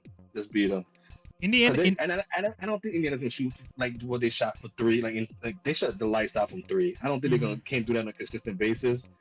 So I'll agree. I'll give the Grizzlies, the Bucks 2 games. Yeah, Bucks. I'll give 2. And I think Dame is tired of losing in the playoffs too. I think Dame, if he plays, he's gonna play with a chip on his shoulder. He might look rusty though. I have a he whole might thing cost some about games Dame. too. I think he's just not it. Done. Yeah. I never liked him in Portland, and I think he was overrated in Portland, and him doing the whole. What's there in Portland? But I think he had that whole like Aaron Rodgers drama. This is what made him the superstar that everybody gives him the crown for. What did he do to basically say I want to go to the Heat, and then everyone was like, "Yo, we should definitely give up our whole future for it." Like I didn't see it, so I was just like, all right, whatever. Because he's aging as well too, so like. Yeah, obviously the Heat will want him. Yeah, exactly. So I mean, I think the Bucks. I think Giannis is gonna stay there for forever because I think that's the franchise. I think he's the Dirk Nowitzki, but I think he wants to. I think he wants to be out as well. Yeah, I think if they get 1st round exit again, he's gonna ask to be out. 100%. Yeah, I believe so as well. And I think out of respect, they should do it. It's just not the same team anymore. You know what I mean? Like, if you're honest, would you go to the Rockets? I don't want to. Like, the thing is with the Rockets, I don't want to fuck up that core, man. They have good thing going. I agree. I don't want to fuck that. And he's in his 30s too. I want to keep him young. so you can have them for like 10 years or something like that. But then with the salary cap, it's gonna be impossible. Yeah. So yeah. I would just keep them as young, keep them as tight as possible. Pause. Just keep it the way it is. I don't think you mess that up. You get, again, if it's like a Booker kind of player, do the deal. I just don't want to fuck up that core by subtracting. You know what I mean? Like I don't want to add this one guy and then give up, Thompson and none of these. I don't want to touch those guys. I feel like he could also be a Dallas Maverick somehow. Like they're just gonna give up the. Dallas will take whatever they can right now, bro. Like no, but I say like they'll probably like mortgage their future, give up like Lively and Klay Thompson for him, and like whatever picks they have, just get Giannis, and they have Kyrie, AD, well, and Giannis. But they might have to do it because that's just for their sanity to keep that owner alive. Yeah, yeah. But moving on to the Celtics, Magic. Celtics in 4 or 5, right? Nah, and I think that's a gentleman's sweep. I think that's 5. Yeah, 5. I for some reason I don't know, man. Like I think Magic could give them a good run, but I still think they're gonna lose out either way. I think it's not gonna be, even this game wasn't a blowout necessarily. They showed up. They didn't take. I think Bachero needs to take that next step. I think he's at the pinnacle of being a superstar, for being a good player. I think he can be, because he's already talking his shit. Just needs to take that next step. And he kind of got hurt because of the injuries and stuff. All right. But I think the Magic is a team on the come up, and they have no choice because they invested a lot of money this year. Right. All their players. They definitely need a pure like point guard, or like a pure. They need like a Trae Young or whatever. But I also just think CP3 would have been perfect for that team like a year or two ago. Agreed. I also just think this Magic team is good. The matchup was terrible. Like if they played against Pistons, Bucks, like Pacers, they're in the second round. They faced the Cavs. They beat the Cavs last year. Same Cavs team last year. Right. You know what I mean? Like, so I just think it was just unfortunate that they ran into Boston. They just drew the wrong lottery and ran into Boston. Unfortunate. Yeah. But I still give them a puncher's chance of getting a game in. They're not winning the series. Well, Tatum did get hurt though, so you be on the lookout for that. That could be going into game 2 could be an issue. So let's keep an eye out on that. Yeah, I mean they're playing Wednesday, so I mean who knows? They have technically 3 days to rest. So the last series, because I skipped over this one, the Knicks Pistons. Yeah. What do you guys? The thing is the Knicks play to their opponent so much, bro. They just play to their opponents. And look, the good thing is that Pistons are young, and they're a young, very young and gray team. You know what I mean? Like they're not molded right just yet. They believe they're hype. Like everybody, they believe this story like Shaq. Shaq said they're gonna beat the Knicks, which is good. You go in there confident. They showed up, but they forgot you have to play 4 quarters. It's not 3 quarters game. And the Knicks always show out. That's one thing the Knicks are, is a great 4th quarter team. Just keep it close. Yep. Just keep it close. And look what happened. They took their first time out when it was like their 15-0 run, and then I was like, dude, the Knicks just went on a run. The savior was, look, Brunson got his point. He's Captain Clutch. He is who he is. You got Bodega Cat doing his thing. He's gonna be fine. Campaign, the thing that's gonna be the issue. Like whoever on the bench steps up, it can't be. Campaign's not gonna do that every game, right? But McBride has to do it. The concern is which bench player is gonna show up for them, and the X factor is Miles Bridges, because he disappears. It's not OG. You don't think it's OG? No, OG is their OG.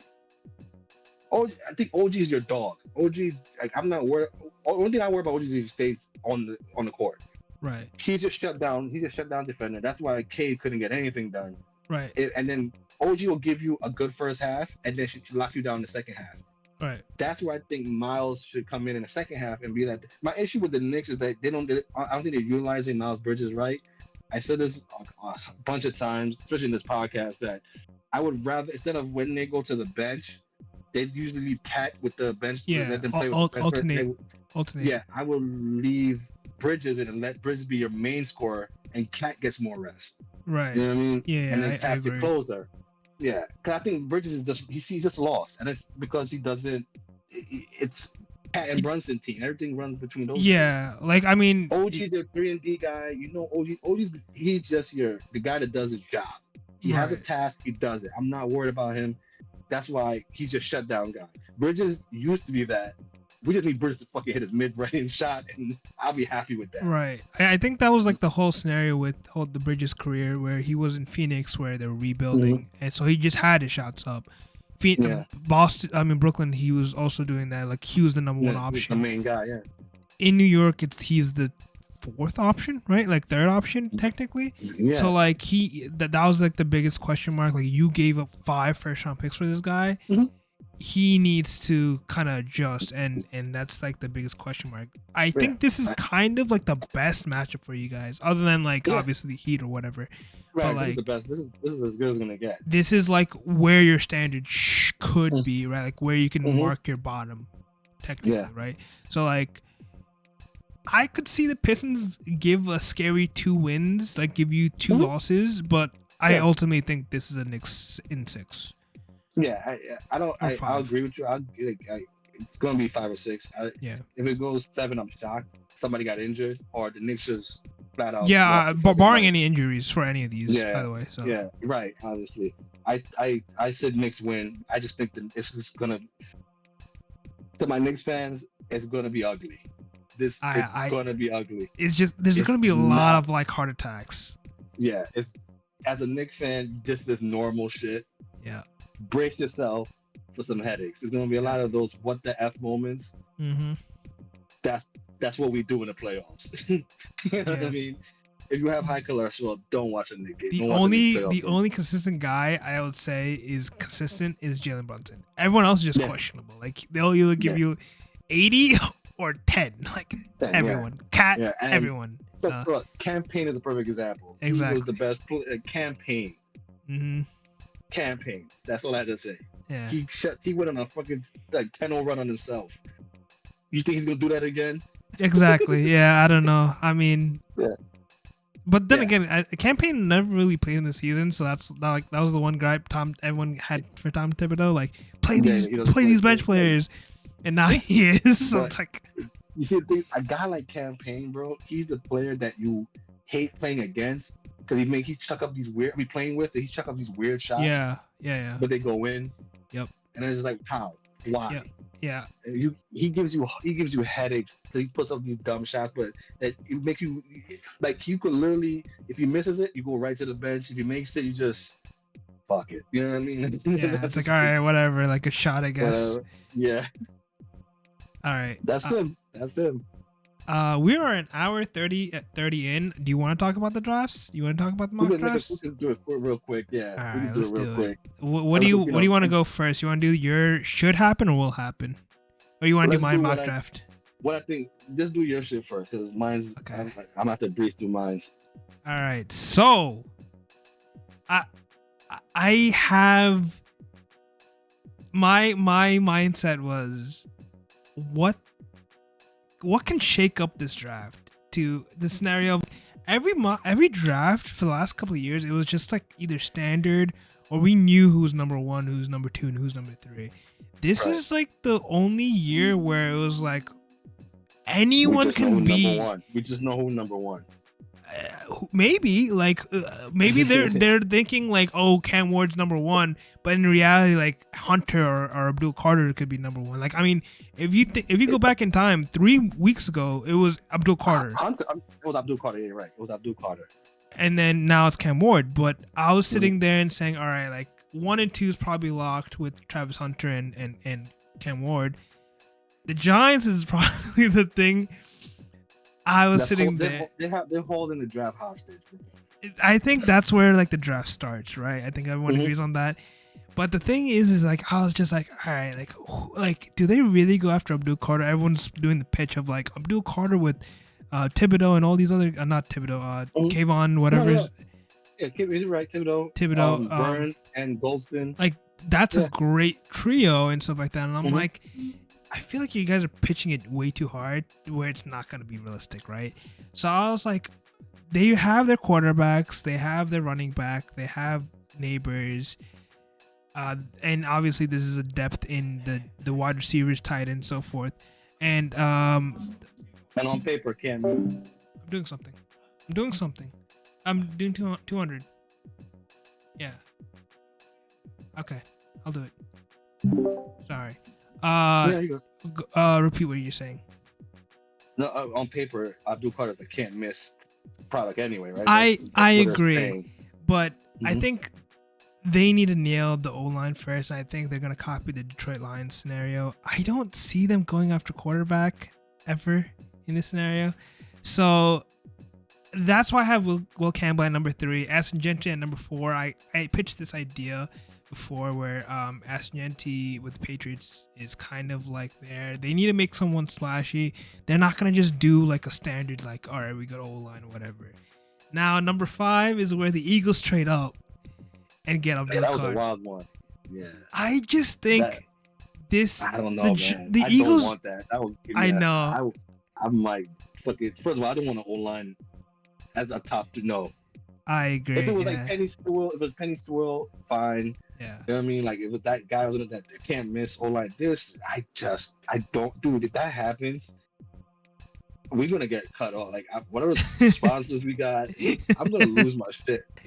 Tune into the draft stream. But I would fucking lose my mind. I think Abdul Carter was like, I seen someone say like, the Eagles definitely need Abdul Carter here. Because like Abdul Carter replaces a lot of people in the Eagles. He's young. He's in his 5 year. They had Jalen Carter, in the 10th round. Like 10th overall. First round, yeah. But the Eagles are always willing to take that risk of like, we are trying to get our guy, and I think Abdul Carter could be that guy. He's from Penn State. He has that scenario. The vibe is there. And if you want to repeat in the NFL, you have to get like a stud. And I think Abdul Carter can make you repeat for sure. And what price you're paying though? Probably the 32nd. Maybe. I mean, you can throw in a guy like AJ Brown, maybe, perhaps, or like a future first or whatever. I think you can give up 2 first round picks. Like last year. I mean, Will Anderson Jr. with Houston, like they moved up to the 3rd overall, and they gave up 2 first round picks for that. And now you see where Will Anderson is. So Abdul Carter moving up to the 5th overall, giving up the 32nd pick, which is a 2nd rounder basically, and then and probably the 32nd round overall pick next year. Definitely a high first round. Right, yeah. So like giving up those 2 to the Jaguars, who needs to kind of essentially like sit down and rebuild overall, because I don't know what happened to that team. I'm just gonna run through it. Jalen Walker to the Raiders. I think they're. Could make sense. I think they're throwing smoke screens about Shadur Sanders, and they're just gonna get Jalen Walker, and then probably move up in the later first round with Will Howard, which they brought in the Ohio State head coach Chip Kelly, who was Will Howard's like coach. So I think that Tyler Warren to the Bears, I think, is kind of like a match made in heaven. No one really talked about it. And then ultimately, I mean, Jackson Dart to the Steelers. I think the Steelers could low-key move up in the mid-15s, in the teens, and get Jackson Dart, or possibly Shadur Sanders. But ultimately, I just don't really like this draft as a quarterback. No, as for quarterbacks, no. Other than that, I feel it's one of the weakest ones for sure. Yeah, other than that, I feel like a lot of these guys in this mock draft that I have is just, I think these are the guys. I think they're set on these guys. Oh, Jalen Milroe to the Rams, by the way, is my 5th. First round pick? Yes, Jalen Milroe. I Yeah, think I think he's a first round pick too. I think Dart is falling and he's rising for some reason. I think someone comped him to Jalen Hurts, and I was just like, dude, if you put Jalen Hurts in a McVay offense, masterful. And you have Puka for like the next 10 years, and you have Devontae Adams, and then you have Williams, the running back. Like, this is a team that would be scary with a mobile running back, like, or even like if you have like Lamar Jackson with McVay, like it's over, right? Weak division, by the way, as well. I just think this is the players. I just don't know where and when. Obviously, like I think Jackson Dart Steelers is match me in heaven. It's just it could be the first overall pick. Like I think the Steelers could do that, or it can be the last pick in the first round. Like they can move up and get Jackson Dart. So it's like it just depends on like where the movements are.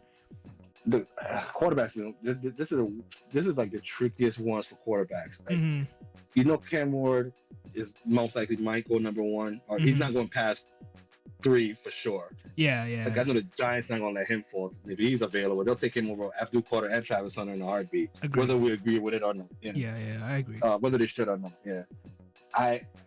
You got some interesting picks. You have some interesting ones for sure. I think Dart more than Milroe first round.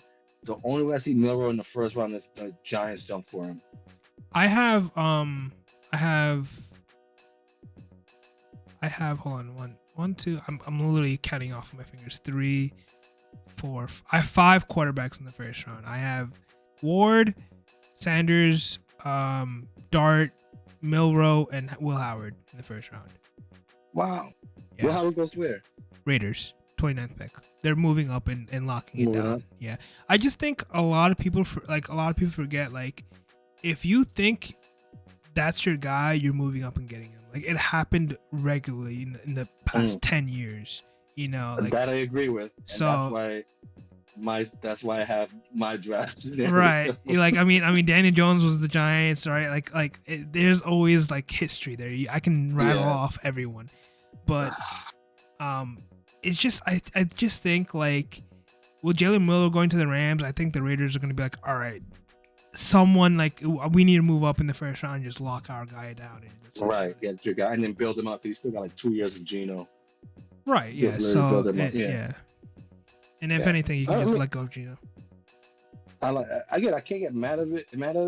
I think Will Howard might be, to me, feels like a reach. I get what you're saying. Right. I think he could be available in the second round. I think you could get him. I mean, Shock probably people are more high on Shock than. But here's the thing, right? Howard. I agree with you that Howard has better potential. Fucking Shock is 26 years old. Right. He can be 27 when he starts, right? So it's like exactly, and he is. How better is he going to be? Right. I just also think when it comes down to it, right? Like the Browns are also looking for a quarterback. So are you actually going to definitely taking a quarterback at 33? Yeah. So like, are you going to like wait past that? Like, I think if Will Howard falls to the Browns in the second round, they're locking him up. So like over Shock? I believe so. I 100% believe so. I think the Browns need a quarterback, and I think they're not going to put a developmental quarterback and sit them behind Kenny Pickett. Like they're either they're going to start a guy or whoever drafts Milroe in the first ahead of the Browns they're going to do something stupid at quarterback. I mean, I could also see the Browns moving up and getting Milroe or Will Howard. Right? So I think they make more sense. They kind of make more sense for the Browns. Milroe makes sense for the Browns. Right, but that's what I'm saying. Like it's tricky because because the Raiders can just be like, you know, Tom Brady can just be like, nah, fuck it, like throw all your money at this fucking pick and move up and get your guy. Like it could be a potential. No, you're right. I'm not mad at it. I just don't. I really like the idea of Milroe to the Rams. Yeah. Because I know how fucked up it's gonna be for the Browns. Exactly. You know, like Matthew Stafford extended, of course, but like. Yeah, but come on. I think you could literally. I think it's technically like a year-to-year basis type of thing. You could still incentivize, right? I think me and you agreed on the scenario of like Milroe could be the Taysom Hill guy who can just be the tight end who can run wildcat scenario. So I'm actually a little higher on Milroe than you are. I have him really as Jalen Hurts. No. I could see that, but I'm saying like he can play that package as well. Like, right now, yeah. A lot of teams will probably think of him that way, but I think Sean McVay might make him. He has everything that you need in a quarterback. He's just not accurate. Yep. Or you can fix that. His pocket presence is not there. You can fix that though. You can definitely fix it. Exactly. He's definitely a better project than Justin Fields, I think. Agreed. Unfortunately. So, all right, you want to get to my depressing? Which one do you want to do? Because you did 2. You gave me 2. It's should or will. Let's do what I think will happen. Okay, will happen. All right. Yeah, which is 1 and 2 is Cam Ward, Travis Hunter. Yep. And then Shedeur. I got Shedeur at 3. Now, if it's Hunter, I won't be mad if it's Hunter, Abdul Carter, or even Shedeur Stevenson. Shedeur Sanders. Right. I wouldn't be mad because if they go by Sanders, it's only because their job is on the line. They've been following this kid for 18 months. There's a reason behind it. I don't agree with it. I stand with Abdul Carter or Travis Hunter. Yeah. I honestly think the only reason is because their job is on the line. They're pretty much forced. Their hands are tied. You would have to always pick the punt it over and see if we can get lucky in the second round. But only 30% of second rounders make it in the NFL. 30%. Right. So you know what I mean? That's an insane number. But Shedeur Sanders, I think, was comp to Baker Mayfield, which is insane comp. But that's 4 quarterbacks in that room, and both of the guys ahead of Shedeur in the immediate training camp are not veterans. Like they're going to be toxic as hell trying to get the QB1 spot. And they're not going to be supportive of like, hey, Shedeur, you should do this, you should do that. So like, I don't know why the Giants would do that unless the owner and Dion had a handshake deal and be like, next year you're coming in as head coach. Or like a GM, president operation, head coach scenario, whatever. Right. The owner was on camera. John Mara did say, "Get this draft, find me my quarterback of the future."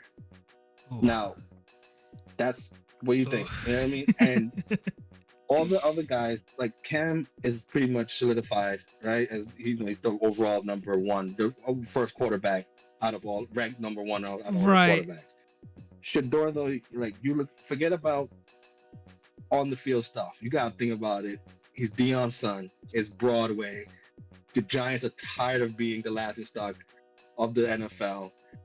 You have this guy, even for a marketing purpose, it's still relevant. It's more of a shiny object. Forget about it. We got this guy. It buys us some time. We have an excuse because we have him.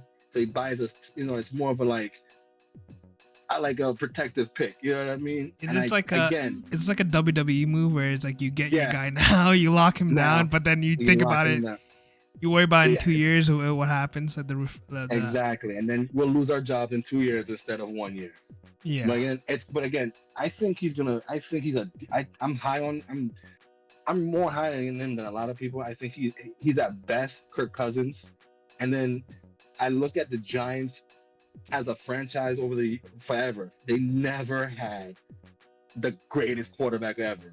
You know what I mean? They always they led by defense. That's why the Abdul Carter makes more sense. Yeah. Because you could win if Russell Wilson just gives you a decent outing. Yeah, a lot of people compared to they were like, if you drafted Abdul Carter, this is basically the Steelers.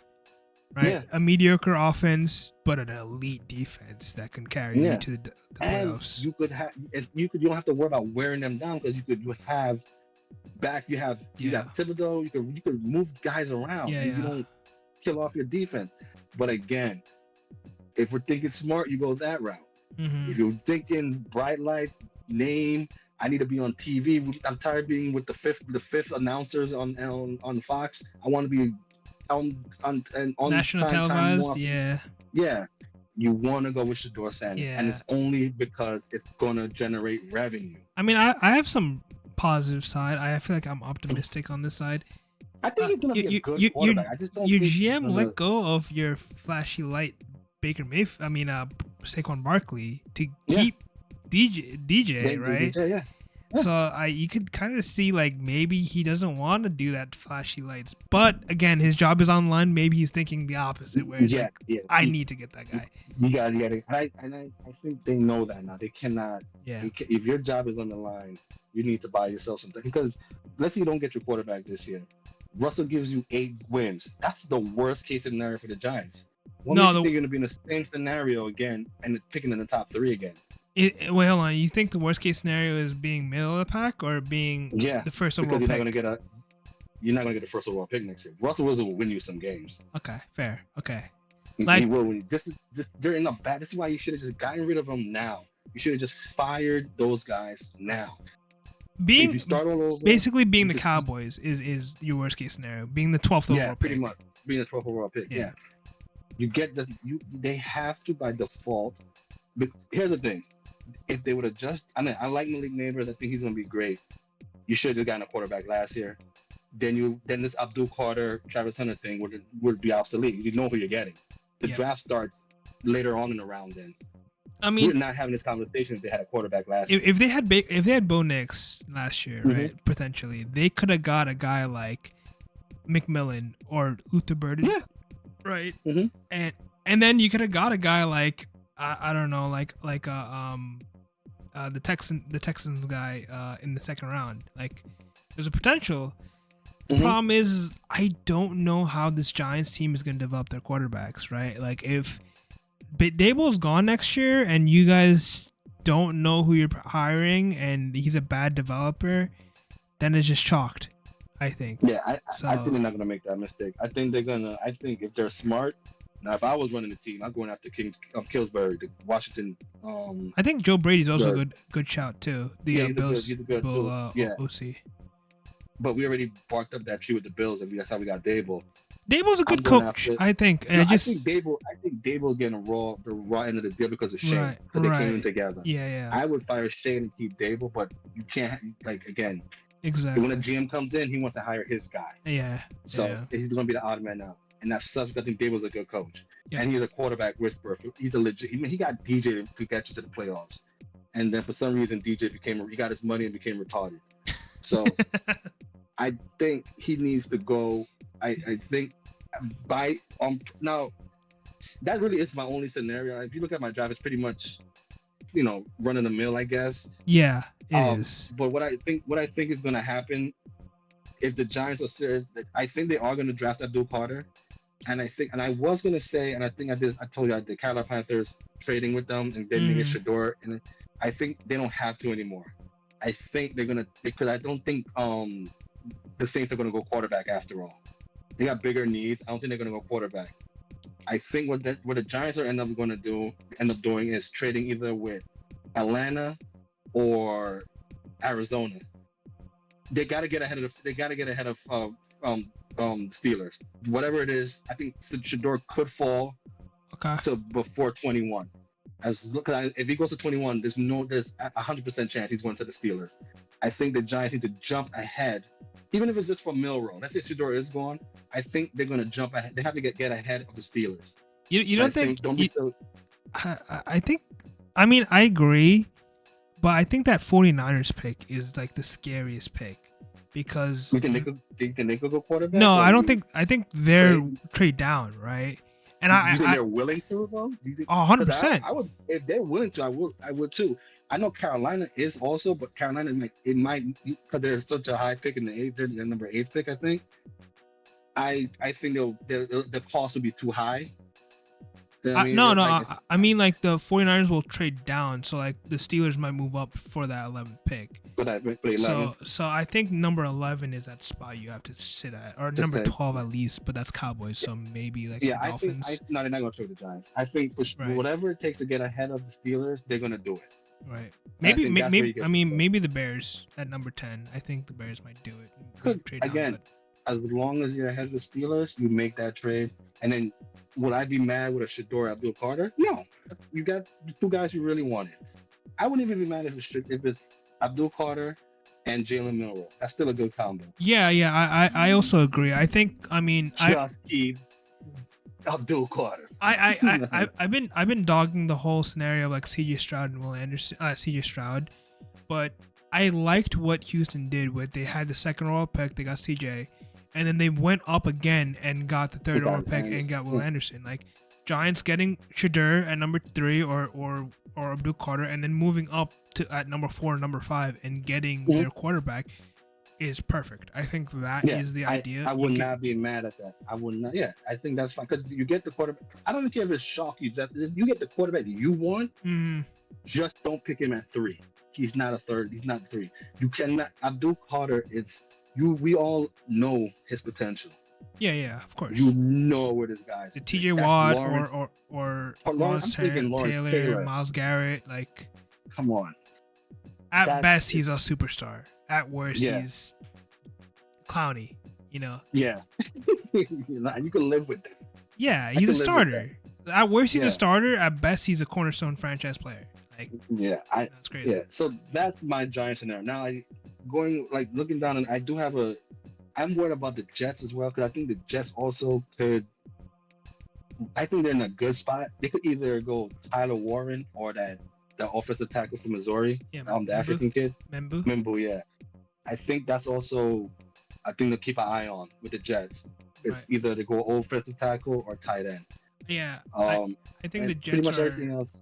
I think the Jets are in the scenario of like whoever falls. Best player available. And the thing is too, like I would want them to get Tyler Warren. I think that would be awesome, but you do have Justin Fields, and he needs more help than just this guy. So his best bet is just to protect him. Smart move, Membu.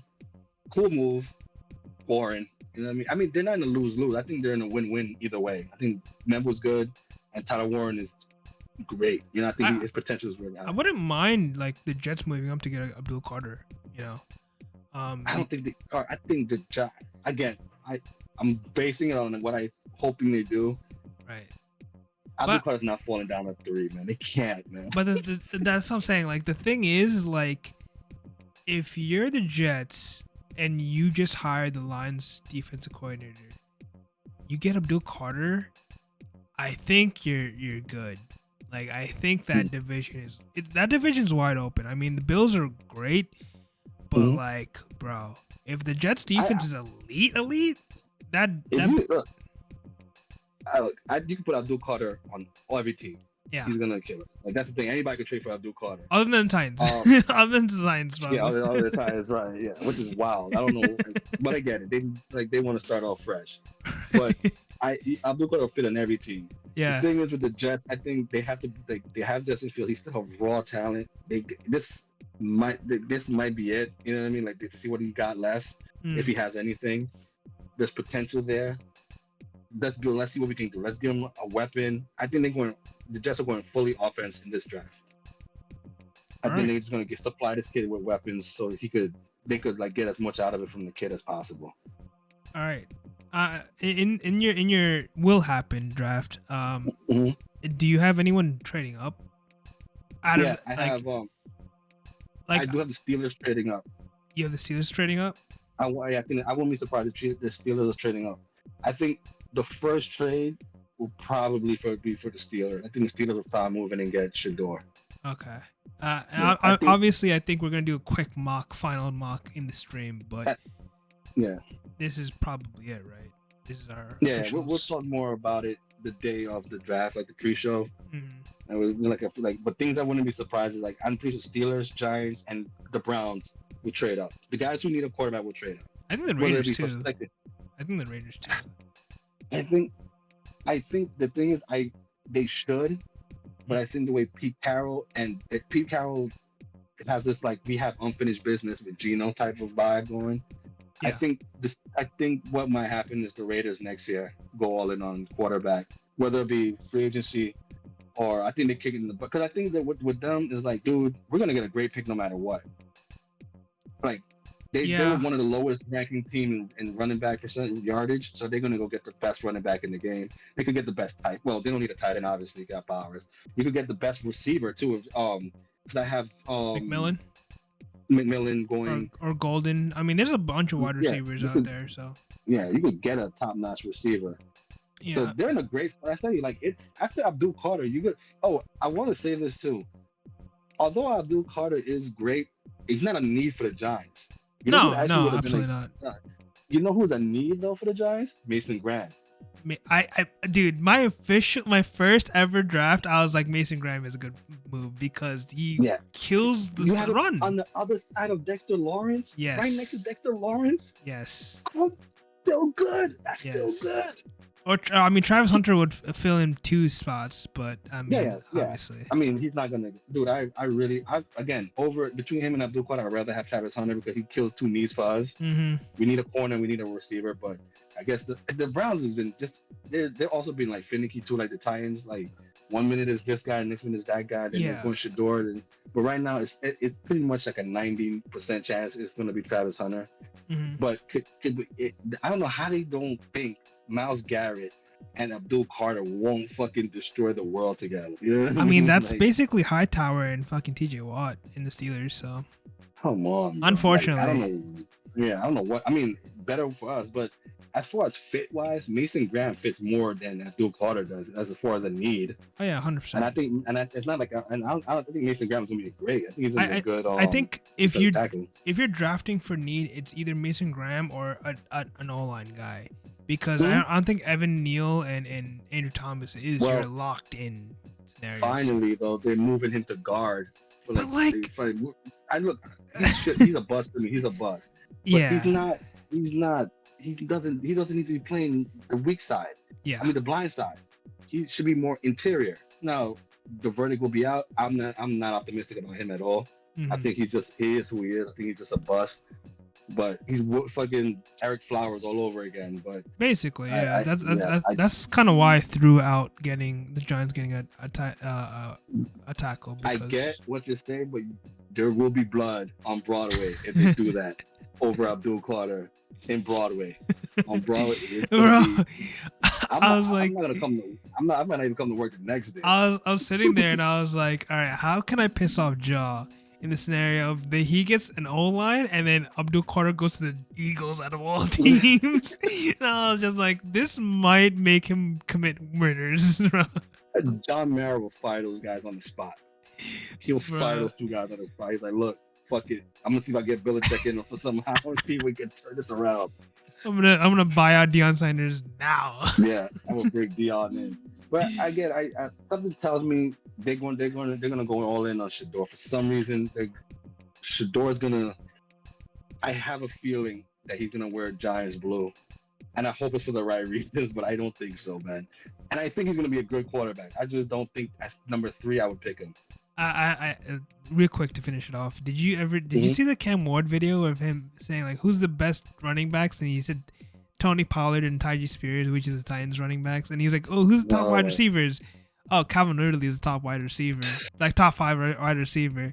So I was like, all right, I guess he got the call early and he's locked in for the Titans. He already got the deal in place. The contract signed. The contract is already signed. But I mean, the ink is already. To be fair, like any of these guys, Abdul Carter for sure. You have like essentially 6 years for him to be a rookie. Like him, you're paying him like $4 million for 6 years. Oh, dude, like and he has that's Hall just of Fame potential already. I don't want to gas him up because like if like the expectations, if it's way too high and then he just falls to the ground, it's unfortunate. But like you got to take a risk on that. If you're the top 5 team, top 6 teams, you have to do that. Even if it just gives us one. Even look, I can't see passing this guy up just by potential alone. Exactly, it's a risk worth taking. If you miss and Shador becomes great and Travis Hunter becomes great, it's fine. I would rather die on that sword because I know what this. We all seen what this kid's potential is. Yeah, exactly. You know what I mean? And it's every pick in the draft is a risk anyway. There's no sure bet. It depends. I think Joe Alt last year or 2 years ago was like. I'm talking about this draft. In this draft, like I think Anson Gentry is a lock. I think he's like a superstar waiting to go. That's why I say like I don't see how the Raiders could pass him up because he gives you Marshawn Lynch vibes. But like, okay, to your point with the Raiders, why can't you say that about everyone else in the first round? You have to. The Titans. I mean, other than Tony Pollard and Spears, could definitely go for him. The Browns, Nick Chubb is like, his knee is like a fucking off the bone. Yeah. The Giants, the Giants really like. Do you really think that rookie is a good player? Like he's a franchise guy. Patriots, Jaguars on Mm-hmm. Jaguars running backs on 1 year deal, and then obviously the Raiders onwards. But like, I think Ashton Gentry is the best guy, obviously, other than Travis Hunter. But Abdul Carter is like just scary hours for sure. Yeah. You're thinking about, you might talk about Parsons, man. This guy's Parsons times 100, man. Mm-hmm. I mean, that's the thing. It's just that good. I don't know what's going on in Penn State, man. Like they just know how to get linebackers, they know how to get edges, man. I mean, Parsons about to get like $45 million a year, but Abdul Carter's about to get $4 million. So just imagine that, like you can have him for 5 years and just rock with it. All he has to do is just do his job. He don't have to overdo his job. Just do your job. You got Burns on one side, you got Thibodeau. Do your thing. Bro, you can honestly put like Burns or Thibodeau as a DL next to Dexter Lawrence, and then have Burns and then have Abdul Carter and whoever as the edge rushers. That's insane, you know. So like, and it helps your corner, because the weakest part of your team is your corners, right? You know, so you got this guy rushing you in the face. You done made bad decisions. I don't care what kind of quarterback you are. It helps out. It helps. We'll see. Guys, we're gonna wrap this up because we're going on for a long time.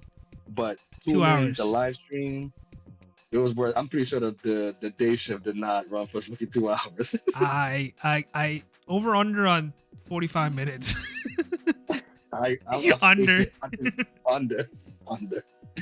Yeah, but guys, the live stream is this Thursday. Tune in.